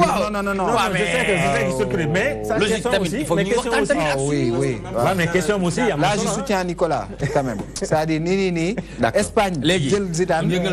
c'est inédit. non da nga mën envie dagg ma rek loolu la xam nga des fois da lay dikkal bu ñu dem ba tey ci Russie 2018 le Sénégal arrive sous la pluie Mané star en Russie. bien sûr. waaw parce que xam nga dafa am pays yoo xamante ne je commence par Mané dafa am pays yoo xamante ne seen xel bi yëpp ñu ngi ko teg ci Premier League mooy championnat Angleterre. Russie ci la bokk. Sadio Mané dafa bokk ci star tey bu championnat Angleterre dafa toj. donc bu un jour comme ça bu yegsee dans un pays boo xamante ne mu ngi doon ñu ngi doon di yegsi mu ngi doon seetaan Ligue des nu mu tudd championnat Angleterre. donc bu yegsee foofu day doon star. mais li ma gën a marqué. Nicolas ci arrivé Lyon yi. du pluie bi du staru Sadio Mané. du yëre olof yi tamit mais yëre olof bi. yëre olof yi. ça m'a beaucoup marqué. parce que xam nga lu tax. c'est l'identité du pays qui est en jeu en Russie. tey boo yegg see Russie lu ñu leen njëkk a seen culture lañ leen njëkk a teeroo. mooy jox la bonbon nga lekk mooy jox la fleur mooy wan la comme par exemple booy dugg Gorée wan la comment on les appelle là. les signares. les signares yooyu lañ lay teeroo ci hôtel. donc yow nga yegg ci hôtel ñi lay teeroo noonu yow tamit nga ñëw ak sa tradition ak sa culture nga wan leen nga ne leen man lii laa kii xam nga am na benn photo bu ñu def buzz ci net bi muy un joueur nigérian mu am sol tenue traditionnelle noonu la yegsee ak carax gars yi di koy naan mais ça c'est l'Afrique comment ngay dem coupe du monde ngay sol ay carax loolu dafa mu toll mu ngi def buzz c'est parce que Nigeria dal uude yi ak xeetu jaxaxam ak seen kii yooyu loolu la ñu baale mais am na benn message bu fort boo xamante ne bëggoon naa nga lire ko à haute voix Yaxya Diop Yékini. J'ai dit ce que je voulais dire et c'est fini le reste c'est le boulot aller au combat Yaxya Diop Yékini. Oui, c'est fort, c'est très fort. C'est un lion qui parle. Ouais. Et les lions doivent épouser cette phrase de Yaxya Diop Yékini. mu nekk phrase bu am solo. bu am solo. En tant que parce patriote. que même si le mot combat est trop fort au football, c'est comme. C'est comme xam nga Afrique damay dem dafa am lu may dénoncer dañoo animaliser sunu football sunu équipe yi dañ ko animaliser nous ne sommes pas des animaux. D'accord. Lion du Sénégal, panthère, scorpion. Ouais, mais ku ci ne asa mandarga. Oui mais suñu soo am gaynde am guy gi. waaw mais guy suñu soo. waaw mais ba léegi dañ ko loolu laa la wax dañ ko animaliser dañu animaliser suñu bëri waru mun a nekk dañ ko war a dindi. éléphant ak voilà dañ ko dindi. très franchement. mais yow France coq la def de. France coq la def mais. bon c'est vrai qu'on a des animaux symboles yoo xam ne au-delà de France coq la def. mais c'est très rare nga dégg ku toog espace allez les coqs. déglu baax li ma la wax. non xam nga ñoom li wax allez les bleus la ñuy wax. non on dit allez les bleus.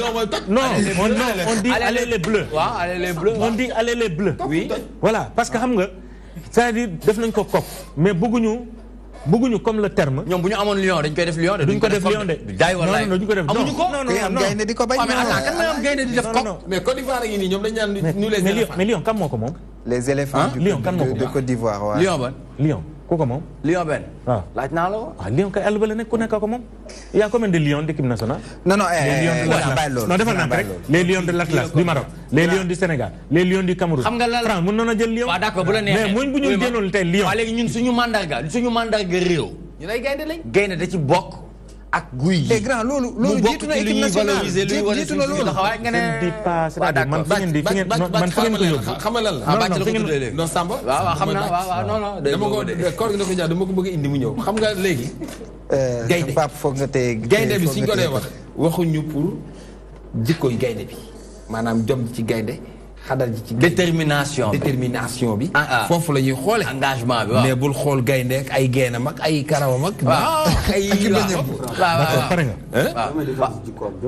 jikko maanaam jikko ji man dama ne ko jikko ji maanaam jom ji da nga ne ko jikko bi taxul ñuy wax jom bee tax ñuy wax non waxuma loolu dama ne ko ni jëmm ji taxul ñuy wax jëmm ji la taxul geen geeg affaire yooyu taxul ñuy wax jikko la mais jikko ji ak jom ji fulla ji ak détermination bi non moom tey mooy bisam bu baax tey mooy sa bés ndax déglu waaw kon léegi nañ fa léegi bu ñu wax allez les lions waaw non dafa laaj non nañu wax allez les Sénégalais non yow fu mu toll nii ci yow lañ nekk da nga fi wax ñaari wax yu wute lan la mu jàpp la ci Basirou mii non dafa moom moo déglu li dafa ndànk déedéet Basirou nee na déedéet gis nga bañ na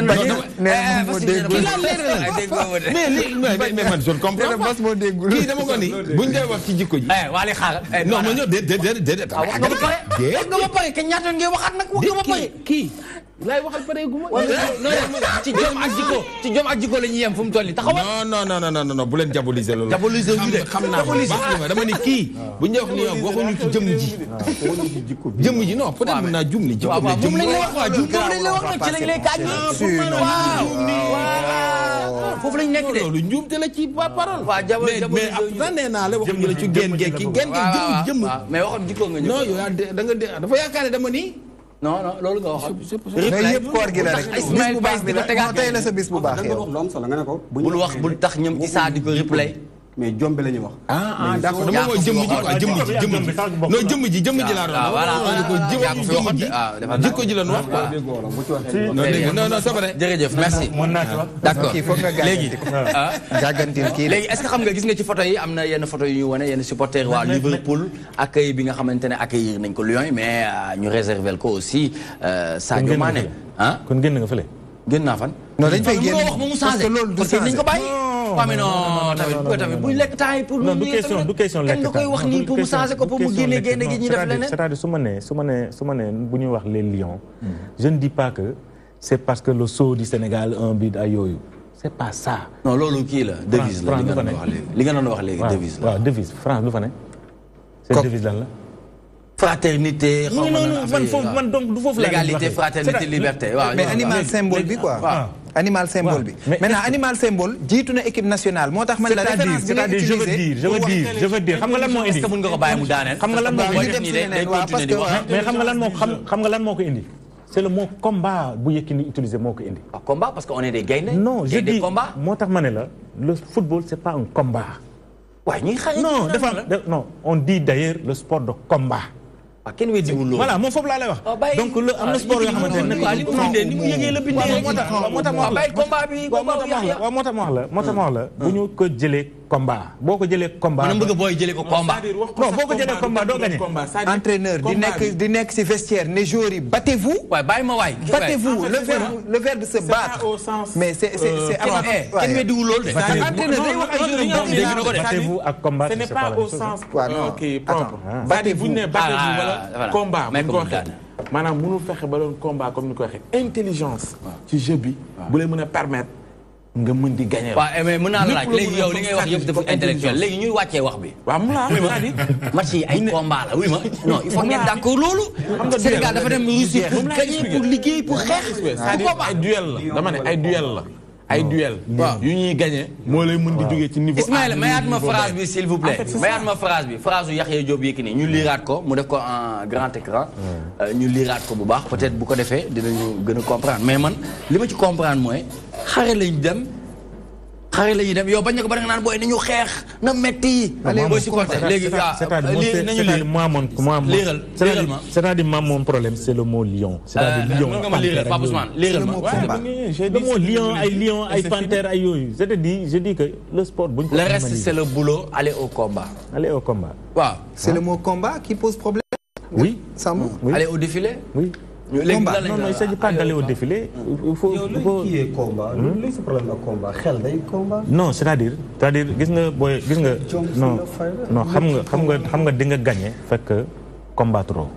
Je règle le problème da nga def interprétation littérale combat da nga koy jël ci sens contexte bi ko nit ki di waxee mais boo ko defee traduction littérale day signifier combat comme nit yu taxaw di dóorante combat bi ñuy wax ci sport compétition la jongante la le problème est réglé ñu dem si leneen ñu dem si leneen merci jërëjëf Samb merci Mohamed merci Mohamed s'il te plaît c'est pas là-bas c'est pas là-bas d'accord non en tant que doyen non avec tout le respect qu'on vous doit vous savez c'est un lutteur. C'est un lutteur qui parle. Oui. Il se contextualise. Ce lutteur, c'est un citoyen, non? C'est un Sénégalais. Nicolas, il est bon aussi. Bon, Nid Bouyoua. Ah, mais non, un lutteur, il y a un indexé. Non, mais parce qu'il a indexé. Ah bon? Il a fait une phrase. Ok. C'est un lutteur qui parle. Si c'était un footballeur qui parle, je le lui concède. D'accord. C'est un lutteur qui parle. Mais il ne faudrait pas qu'il pense que nous mettons ci lamb ji non le mel ci football bi. Il faut combattre mais il faut intelligemment et il faut jouer. Oui, il faut être intelligent. Sambiagi, oui, c'est des milliardaires hein. Ils ont compris hein que le football bi même bu nekké combat là c'est de l'intelligence en mouvement. Amna lo xamantene peut-être tay xeyna li motax Sénégal en général nit ñi duñuy bëgg di wax di addu ci yenn yi parce que dañ nan dañuy dénaturer sen wax dañ koy changer dañ koy nangam parce que mom dafa waxé en tant que patriote wa baal ma je n'ai pas dénaturé. D'accord, très bien. Je n'ai pas dénaturé la phrase de Yékini. Mais c'est du football, c'est pas un combat. D'accord, c'est du football, c'est pas un combat. C'est pas un combat. D'accord. Donc à jouer au football. Très bien. Maintenant, nous avons un petit match d'ouverture Russie face à l'Arabie Saoudite. Hein? ñu dem Russie face à la Arabie Saoudite. waaw Russie Arabie Saoudite c'est le match d'ouverture ce sera dans moins de 48 heures moins de 24 heures d'ailleurs. Désormais 24 heures. moom mooy ubbi compétition bi peut-être dina nekk loo xamante ne fa la ñuy commencer xool jeu bi fan lay nan lay démarrer. Russie dina ci bëgg victoire tout de suite pour coupe du monde bi neex. bu mu def ni comme Brésil la mu defee woon am na dañu démarrer rek après c'est door ko ay 10 mu toog donc Russie moom moo war a lancer kii bi mais gis nañ Arabie Saoudite bi muy joué. Arabie Saoudite bi équipe bu ndaw. ñu bëri dañ defe ne Russie day ñëw jaar ci kawam mais ça va être très compliqué surtout que Arabie Saoudite dafa am qualification bu metti bu mu def ba yegg fii mu jógee foofu mu def ay sparring partenaires yoo xamante ne yu am solo la ci préparation ba ñëw Russie mondial. D'ailleurs c'est la première équipe moo fa njëkk a yegsi donc ça veut dire que l'équipe là elle est ambitieuse Russie bu defee ne nag peut-être day ñëw jaar ci kawam day trompé wu. D'accord. Voilà duñ ko nangu. Très bien. Donc après match d'ouverture Russie face à l'Arabie Saoudite, nous terminons avec le Maroc recalé mondial 2026. Logique pour logique. Maroc recalé pour la 6e fois. Bon, le monde pareegul vraiment organiser Coupe du Monde en Afrique. On l'a fait avec l'Afrique du Sud. Gis nañ peut-être li ci am ay rëq-rëq. ay failles bëri na. C'est vrai que bon. Pour une première, l'Afrique du Sud a relevé le défi. Mais quand même, il faut avoir faille par rapport à une organisation. Si vous regardez Russie, c'est 12 stades qui sont en train de prenons le cas du Sénégal, aujourd'hui on n'a pas de stade. Poutine. Donc, ça veut dire que bon demain, Maroc, pour Maroc 2026, pour nous faire 12 stades, ça va être très compliqué. C'est vrai qu'il y a des ambassadeurs comme Roberto Carlos, Cristiano Ronaldo, Iniesta, nous avons des ambassadeurs marocains pour défendre cette candidature. Avec El Hadj Diouf. 2 fois ballon d'or africain, sénégalais. Hein? Bon, c'est pas du faux la différence, c'est le document, c'est le dossier à défendre. Le dossier est différent. Fait qu'il y a un enjeu avec les États-Unis, tu as moins de chance. États-Unis déjà, c'est stade vous présenté pour le match d'ouverture. C'est un stade qui est amul fenn.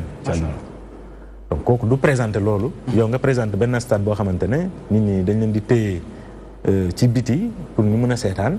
ñëpp mënuñu dugg stade bi nga ne kooku dañ koy jox bàyyi kële. donc logique pour logique. Maroc il fallait que ñu recaler ko mais bu ñu xoolee bu ñu demee sur le plan politique waxuma politique sur le terrain comme politique bi ñu nekk. mais politique au football. mën nañu wax ne amoon nañ ci yaakaar. parce que Maroc bokk na ci ñi jeexal mandat Issa Hayatou. D'accord. te Maroc bokk na ci ñi njëkk a jëlal part Infantino muy président FIFA. ça veut dire que Maroc ci tête de pont yi la bokk maanaam les grands dirigeants du football aujourd'hui. Très bien. bokk na ci parce que ñoom ñoo doon campagnal Infantino bu ñu paree ci Infantino ñu daal di parce que Issa Hayatou nu mu daane kenn xamu ko. ñu daal di doogay jëmal ci Issa Hayatou. ñu daaneel ko facilement le Maroc et la Mauritanie. Merci beaucoup Sambou Biagui ci actualité sportive yi mu ñu indiloon léegi dañuy dem ci publicité dellu si waat sur ce plateau ngir gën a mën a yaatal ndax oustaz mu ngi fii aw ba ci 14 millions de problèmes di waajal li mu war a waxtaanee jëm ci Korité c'est tout de suite.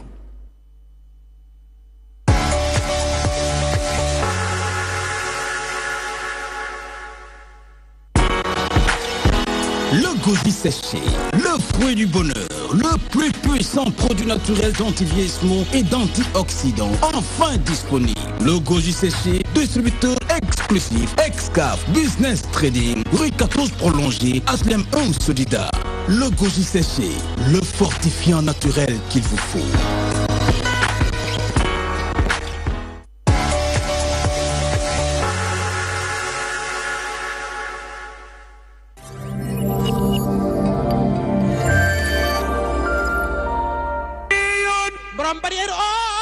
Madina Baye Fatima bint Rasulillahi Nabi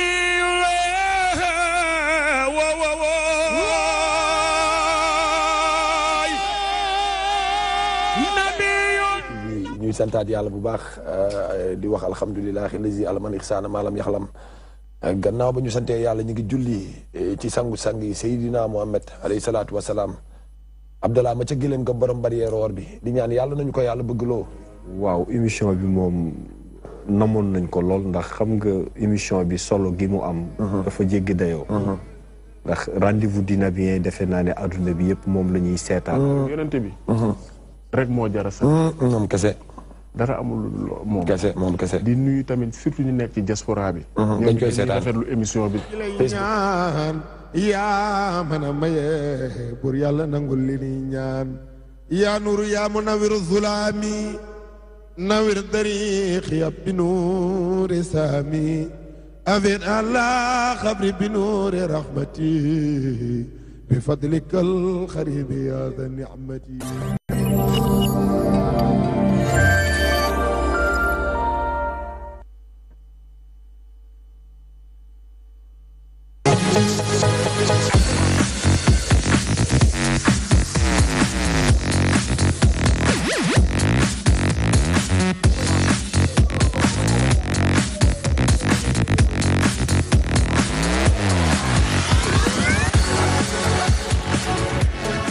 jërëjëf ñu delluwaat ci ñaareelu pàcc mi ci toi-même tu sais di sant di gërëm bu baax ñi nga xamante ne boobu ba tey ñu ngi ànd ak ñun di ci jaajëfal sénégalais de l'extérieur de la diaspora yi nga xamante ne ñoom it ñoo ngi ñuy bàyyi xel donc léegi ñu ànd ak Maymouna nu mu tudd Awa Badji ci chronique bu am solo bi nga xamante ne moom lay def muy 14 millions de problèmes waxtaanee Korité un casse-tête pour les parents ñu ngi ànd ak aussi oustaz mi nga xamante ne moom mooy oustaz Birima Bassine Diop Birama Bassine Diop muy enseignant arabe moom it ñëw na ngir indi ay leeral ci ponk l'islam ak li nga xamante ne moom la ñu nekk muy wàllum koor ñu ànd 14 millions de problèmes c'est tout de suite.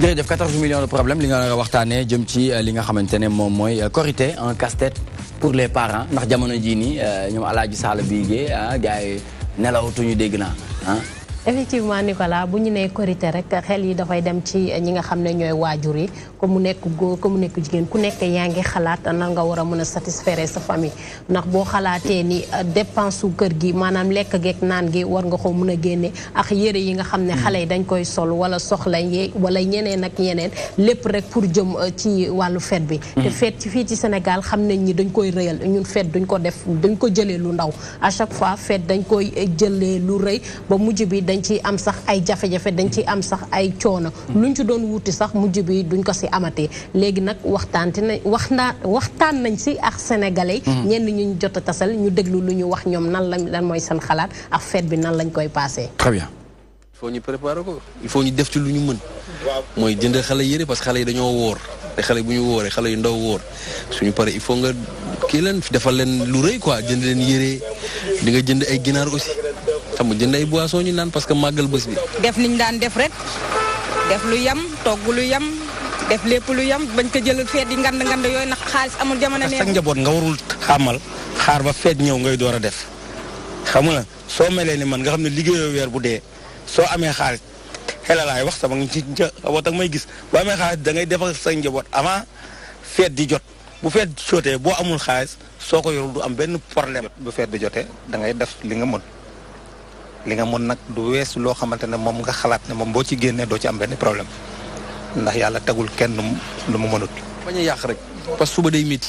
feet bi benn fan la weer bi day continuer sa dépense quotidienne bi du teggeeku sa yow kon nag booy defal li nga xamante ne moom nga mën. jigéen ñi ñooñu gën a sonal sax maaye man kese boo xoolee garaawul quoi mais ñun suñu doom yeeg suñu papa yeeg suñu yaay ñooy tax ñuy daw. boo amee loolu loo bëggalee sa njaboot rek sa njaboot bañ a taxawàllu ci fenn nga def ko waaye nag dem bay lépp loo xamante ne aussi da lay indil problème suba wala ngay am problème mu dépense ci suba so loolu moom santuñu ko kenn. nit da ngay def loo mën doole bee après Korité ñu ñëw di la taxaw xaawi sa sutura nit ku nekk da ngay def li nga xamante ne nii moom la sa conscience tranquille ay bor nii du ma ci dugg lu ma mën rek loolu lay wax atelier chaque jour def leen li ngeen mën. bu leen topp seen soxna yi di rek ba dugg ci loo xam ne ëllëg la lay gaañ. boo lebee benn fan ëllëg di nga fay waru jàmm ñu lay taxaw loolu jërëjëf mu nekk reportage bu am solo boo xamante ne ñenn ci sénégalais ku ci nekk joxe na xalaatam ci fête bi muy korité waaye def loo mën moom defe naa ne wax loo mën tamit boo tëddee da ngay nelaw. waaw comme ni ñu tàmm di ko waxee rek boo tëddee nelaw ndax fête gi tey benn jour la bu fekkee nag yow da ngay jël lépp loo mën wala nga def loo am ak loo amul dem ba ji lebi ji après tu auras des problèmes kon nit yaakaar naa da nga war a def loo nga xam ne moo dal sa xel te mag sax dafa war a def lu dal xelam te fête bi Nicolas dañuy jël lépp rek ñun daal di fàtte ni sax am na farata boo xam ne sax suñu borom moo ñu ko sant pour ñu def ko ci fête bi mais ñun dañuy topp xumbaay beeg mumbaay bi ba mujj bi dañuy fàtte lool alors que fête bi c'est une fête religieuse korité fête religieuse la kon am na yenn farata yoo xam ne dañ ko cee war a jiital balaa leneen nit di ñëw parce que leneen li si topp yëpp mottali la ci loolu nag waxtaan nañ ci ak oustaz dañu déglu moom farata yi nga xam ne suñu borom moom la teg pour ñu war ko mën a respecter ci bésu fête boobu. bana weer wi jeex na tey weer wi feeñ na korite gi taxaw na li ñu war a njëkk a def mooy génnee muudum koor ci xeeti asaka yi la bokk dafa am ñi ñu koy jox ñooñu yàlla ñu koy joxañal mu bokk ci ñi nga xam ne seen loxo jot seen gannaaw moo ko am ki am te lim am doy ko wala ki nga xam ne amul dara wala ki nga xam ne moom dañ koy jël pour muy séddale asaka yi moom da cee am cër parce que loolu mooy liggéeyam wala jullit bu amoon bor te mënu koo fay te ba mu bëgg a yàq àddinaam ñu dajale loolu jox ko dimbalee ko jàng wala ku feebar te amul lu mu fajoo ñu dimbalee ko wala buñ ca mënee taxawal loo xam ne njëriñu jullit ñi lay doon bu loolu yu amul ñu taxawal ko ci lu jëriñ jullit def ko ci hôpital yi wala yoon yi wala école yi yooyu daal moom mooy yi ñu koy séddale fi muy waree mooy bu jant jeudi bi soxee nga xam ne ñu ne ajjuma la korité léegi bu jant jeudi bi di so rek ci lañ ko war a génne ba kere ba ñuy dem julli ji fexeel nag bala ngay julli ji nga génnee ko loolu mooy warugar wi mais dagan na nga génnee ko avant dagan na nga génnee ko 2 jours avant dagan na nga génnee ko 1 mois avant yooyu nag dagan na mais li war moom obligatoire bi nga xam ne ñëpp moom lañ ci lañ war a tënku fekk ba ngay gisee ko soxla mooy ne bu jant bi soxee bala ngay dem ci julleekaay ba foofu lañ ko war a génne suñ defee loolu ba noppi xëy ci bés bi ñu war a def feet bés la feet laaj na daje laaj na discours dañuy daje koñ bi yëpp dañuy daje ci benn bayal li gën mooy buñ ko def ci biir jàkka suñu amee benn bayal buñ ko mën a defee ñu def ko suñu amut bayal ñu doog a dem ci jàkka ji dañuy daje koñ bi yëpp dañuy génn góor ak jigéen ñëpp ko war a teewee parce que jour boobu yàlla def ci présenté ay jaamam yu doon góorgóorlu di ko topp suñuy dem moo tax ndaje fu ñuy dem laaj na nga sol nga sangu boo xëyee li nga war a njëkk da nga war a sangu googu may ci bis bi la bokk boo amee lu bees nga sol ko soo ko amul nga sol lu set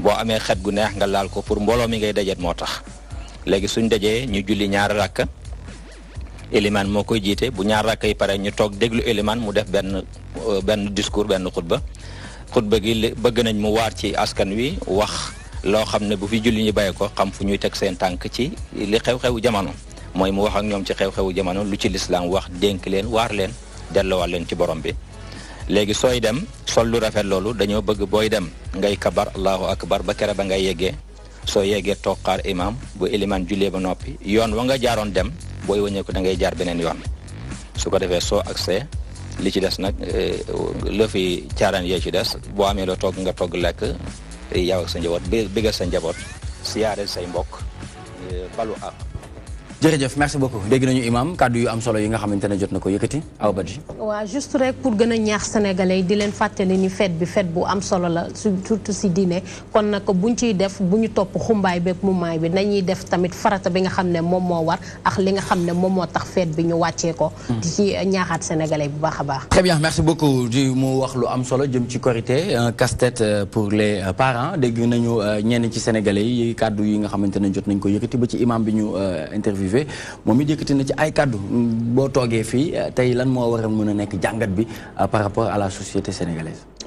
waaw jàngat bi Nicolas comme ni ko oustaz bi waxee ñi koy jaajëfal te dafa matale mën nañu commencé fi nga xam ne fi la jeexalee mooy bu ñu jugee ci jullikaay ba ndax li mu wax duñ ko répété waat amul lu ñu ciy teg murum koor bi li mu ci wax noonu la xanaa benn point ndax am na ñu wax ne duñ ko génne si xaalis mais loolu wax la.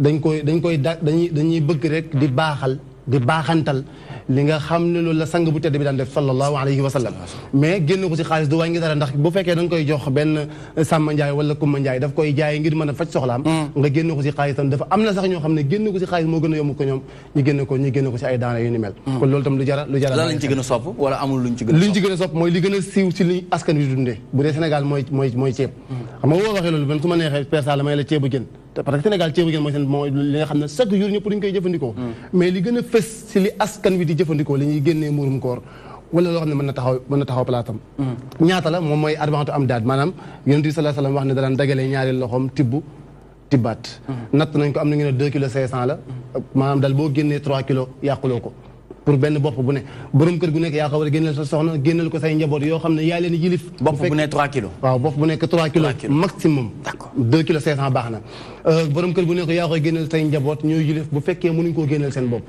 loolu tamit lu jar a préciser la kon ku ko mën a génne nday jaw boo ko mënee génneel sa bopp yaa koy génneel sa bopp keneen ak keneen bu ko mënee génne moo koy génneel boppam kon loolu lu jar a bàyyi xel la beneen bi yi nga xam ne imam wax na ko si bés bi dañ ci war a sol lu bees nag waxul ne nga sol lu cher solal lu bees même bu fekkee benn tissu boo génn mètre 1000 francs mais nekk na lu bees nga ñëw ko ñëw bu bees dañu bëgg bis boobu bisu feet la jullit bi dañ ko war a xool xam ne tey ji bisu feet la yonent bi moo wax ne maa ngi gën ci ki nga xam ne bakkanu Muhammad mi ngi ci moom da doon jàngale mu ne xetu gémmiñu aji woor moo gën a neex ci yàlla xetu misk muy jeexal ne waaye kii woor am na ñaari mbégte dana bég bu woree waaye dana bég bu jàkkaarloo ak boromam bi nga woree nag mën na nekk persa la comme tey ni ko koor gi jaxasee ni macha allah bu ngoonee buy dog dana bég waaye bu koor gi jeexeet njaay ndi danañ bég parce que xam ne danañ xëy ndékki añ reer ak ya ci aju loolu mbégte la waaye bés bi nga xam ne bisu korité la doomu aadama bi war nañ koo xool mu am mbégte ca ne muy solo mu am mbégte ca ne muy jëfandikoo waaye bu mu yàq yàlla moo ne wa aati dal qurba xaqahu wal miskin wabna sabil wala tubaddir tabdira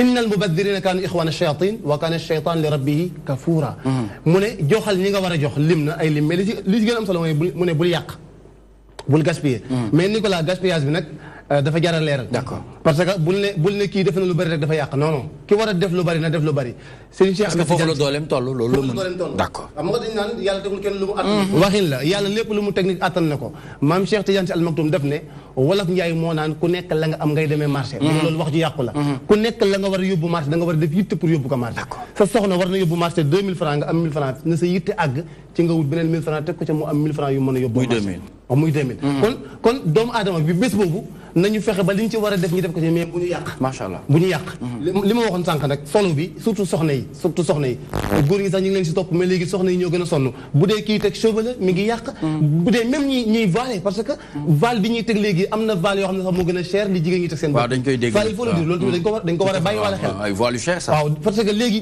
benn bés bi nga liggéey si wala nga yàq ci loo xam ne lu waroon a liggéey la ay fan wala ay weer kon loolu tam lu jar a bàyyi xel l'islam maanaam bu ñu waxee l'islam mooy lépp loo xam ne dundin la wala jëfandikoo bu baax bul ko jël am foo ko yemale parce que bu fekkee ne yow da nga nekk njiitu réew di doxal ba nga war a doxal l'islam la parce que yàlla moo ne inna diina inda allahi al islam islam mooy li nga xam ne Mouhamed jàpp na ne bon sens la ci moom lii nii daal xam naa ne lu baax la su ma ko jëfee kenn du ma xool di ma jàmbaaram loolee mooy l'islam. Très bien en une minute naka nga ma mën a expliquer l'islam ak ndaw ci réewum Sénégal jàngat boo ci am. l'islam ak ndaw ci réewum Sénégal dafa toll instant bii boo seetloo Nicolas boo seetloo benn seetloo bu ndaw. ndaw ñëpp dañoo daw jëm ci l'islam.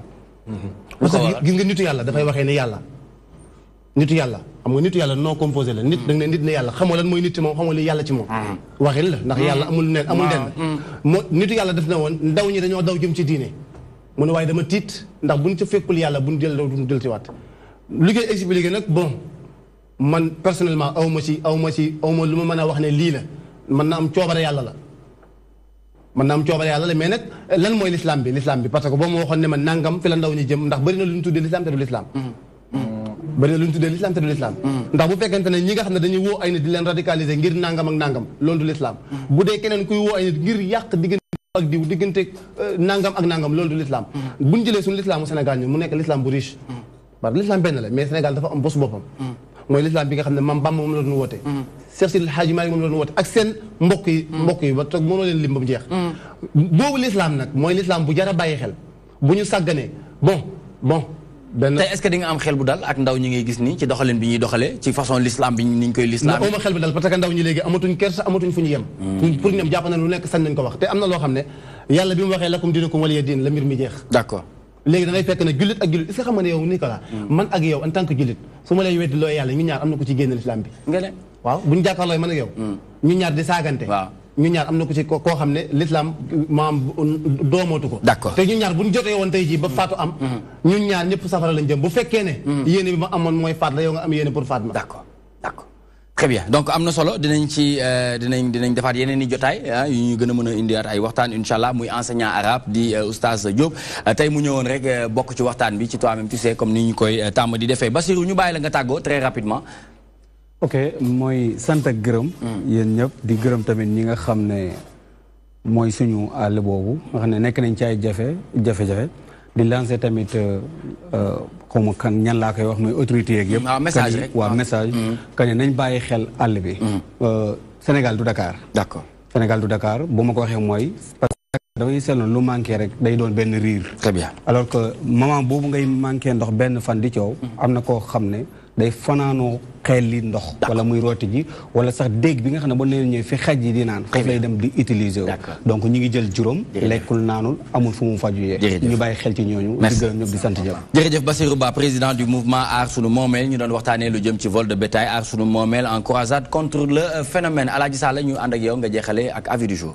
avis du jour fu may jeexale mooy li Awa Badji indi ak li oustaz wax da am benn boo xam nañ ko ci yokk muy suñu tradition saa bu ñu añee ba ci ngoon si bu ñu xëyee génn muri koor lekk laax yi dem julli ji ñëw ngoon gi dañuy yebal xale yu ñaan déwénal mosoo dégg doomu tubaab réer na mosoo dégg doomu libaane réer na suñu doom yi rek ñooy réer lu tax parce que journée bi xale bi yaa ngi koy def chasseur de prime dama sa bàjjan ñu jox la déwénal xale boo xam 3 ans 4 ans nga am sa ñetti doom ñu magante 1 an di ay tofo nga yebal leen ñu jóg Pikine dem Géejawaay dox wala ñu dugg super réer xale yi réer yooyu nañ ci bàyyi xel bu njëkk ba lan moo tax ñu daan wax ñaan ndéwénal Pape Ousmane Cissé damay nekk man ak moom ay cousin lañu sama doom ak doomam xamante wuñu ma préparé sama doom cousin la ma jëndal ko ay boisson jëndal ko ay affaire mu dem sangali doomi Pape Ousmane sang ak pour mu xam kii li mu bokk ak moom mu xam ne ay cousin lañu mu dem damay sangi sama sang très bien moom bu demee aussi doom Pape Ousmane teraanga ci ko cousin am indil moom mu jël ci ay yéreem wala papaam jox ay teraanga moom mu delloo ko pour xale yooyu ñu am relation boo xam ne humaine lay doon loolu moo daan war a ñu daan def loolu mais léegi lépp dañ ko yàq Sénégal nañu dellu si waat ci valeur yooyu kenn bañul dox mbokk mais nañ ko teg fi ko mag ñi tegoon démb ndax mag ñi fi ñu nekkoon démb lépp baax lépp rafet très bien merci beaucoup Aladji Sall kon boog ñu ngi leen di jaajëfal di leen jox rendez-vous demain inchallah même heure sur les antennes de la DTV ànd leen ak Modou Mbacké Niang ci xibaaru mbarax bi programme bi continue di woy bonne soirée avec nos programmes et bon ndogu jërëjëf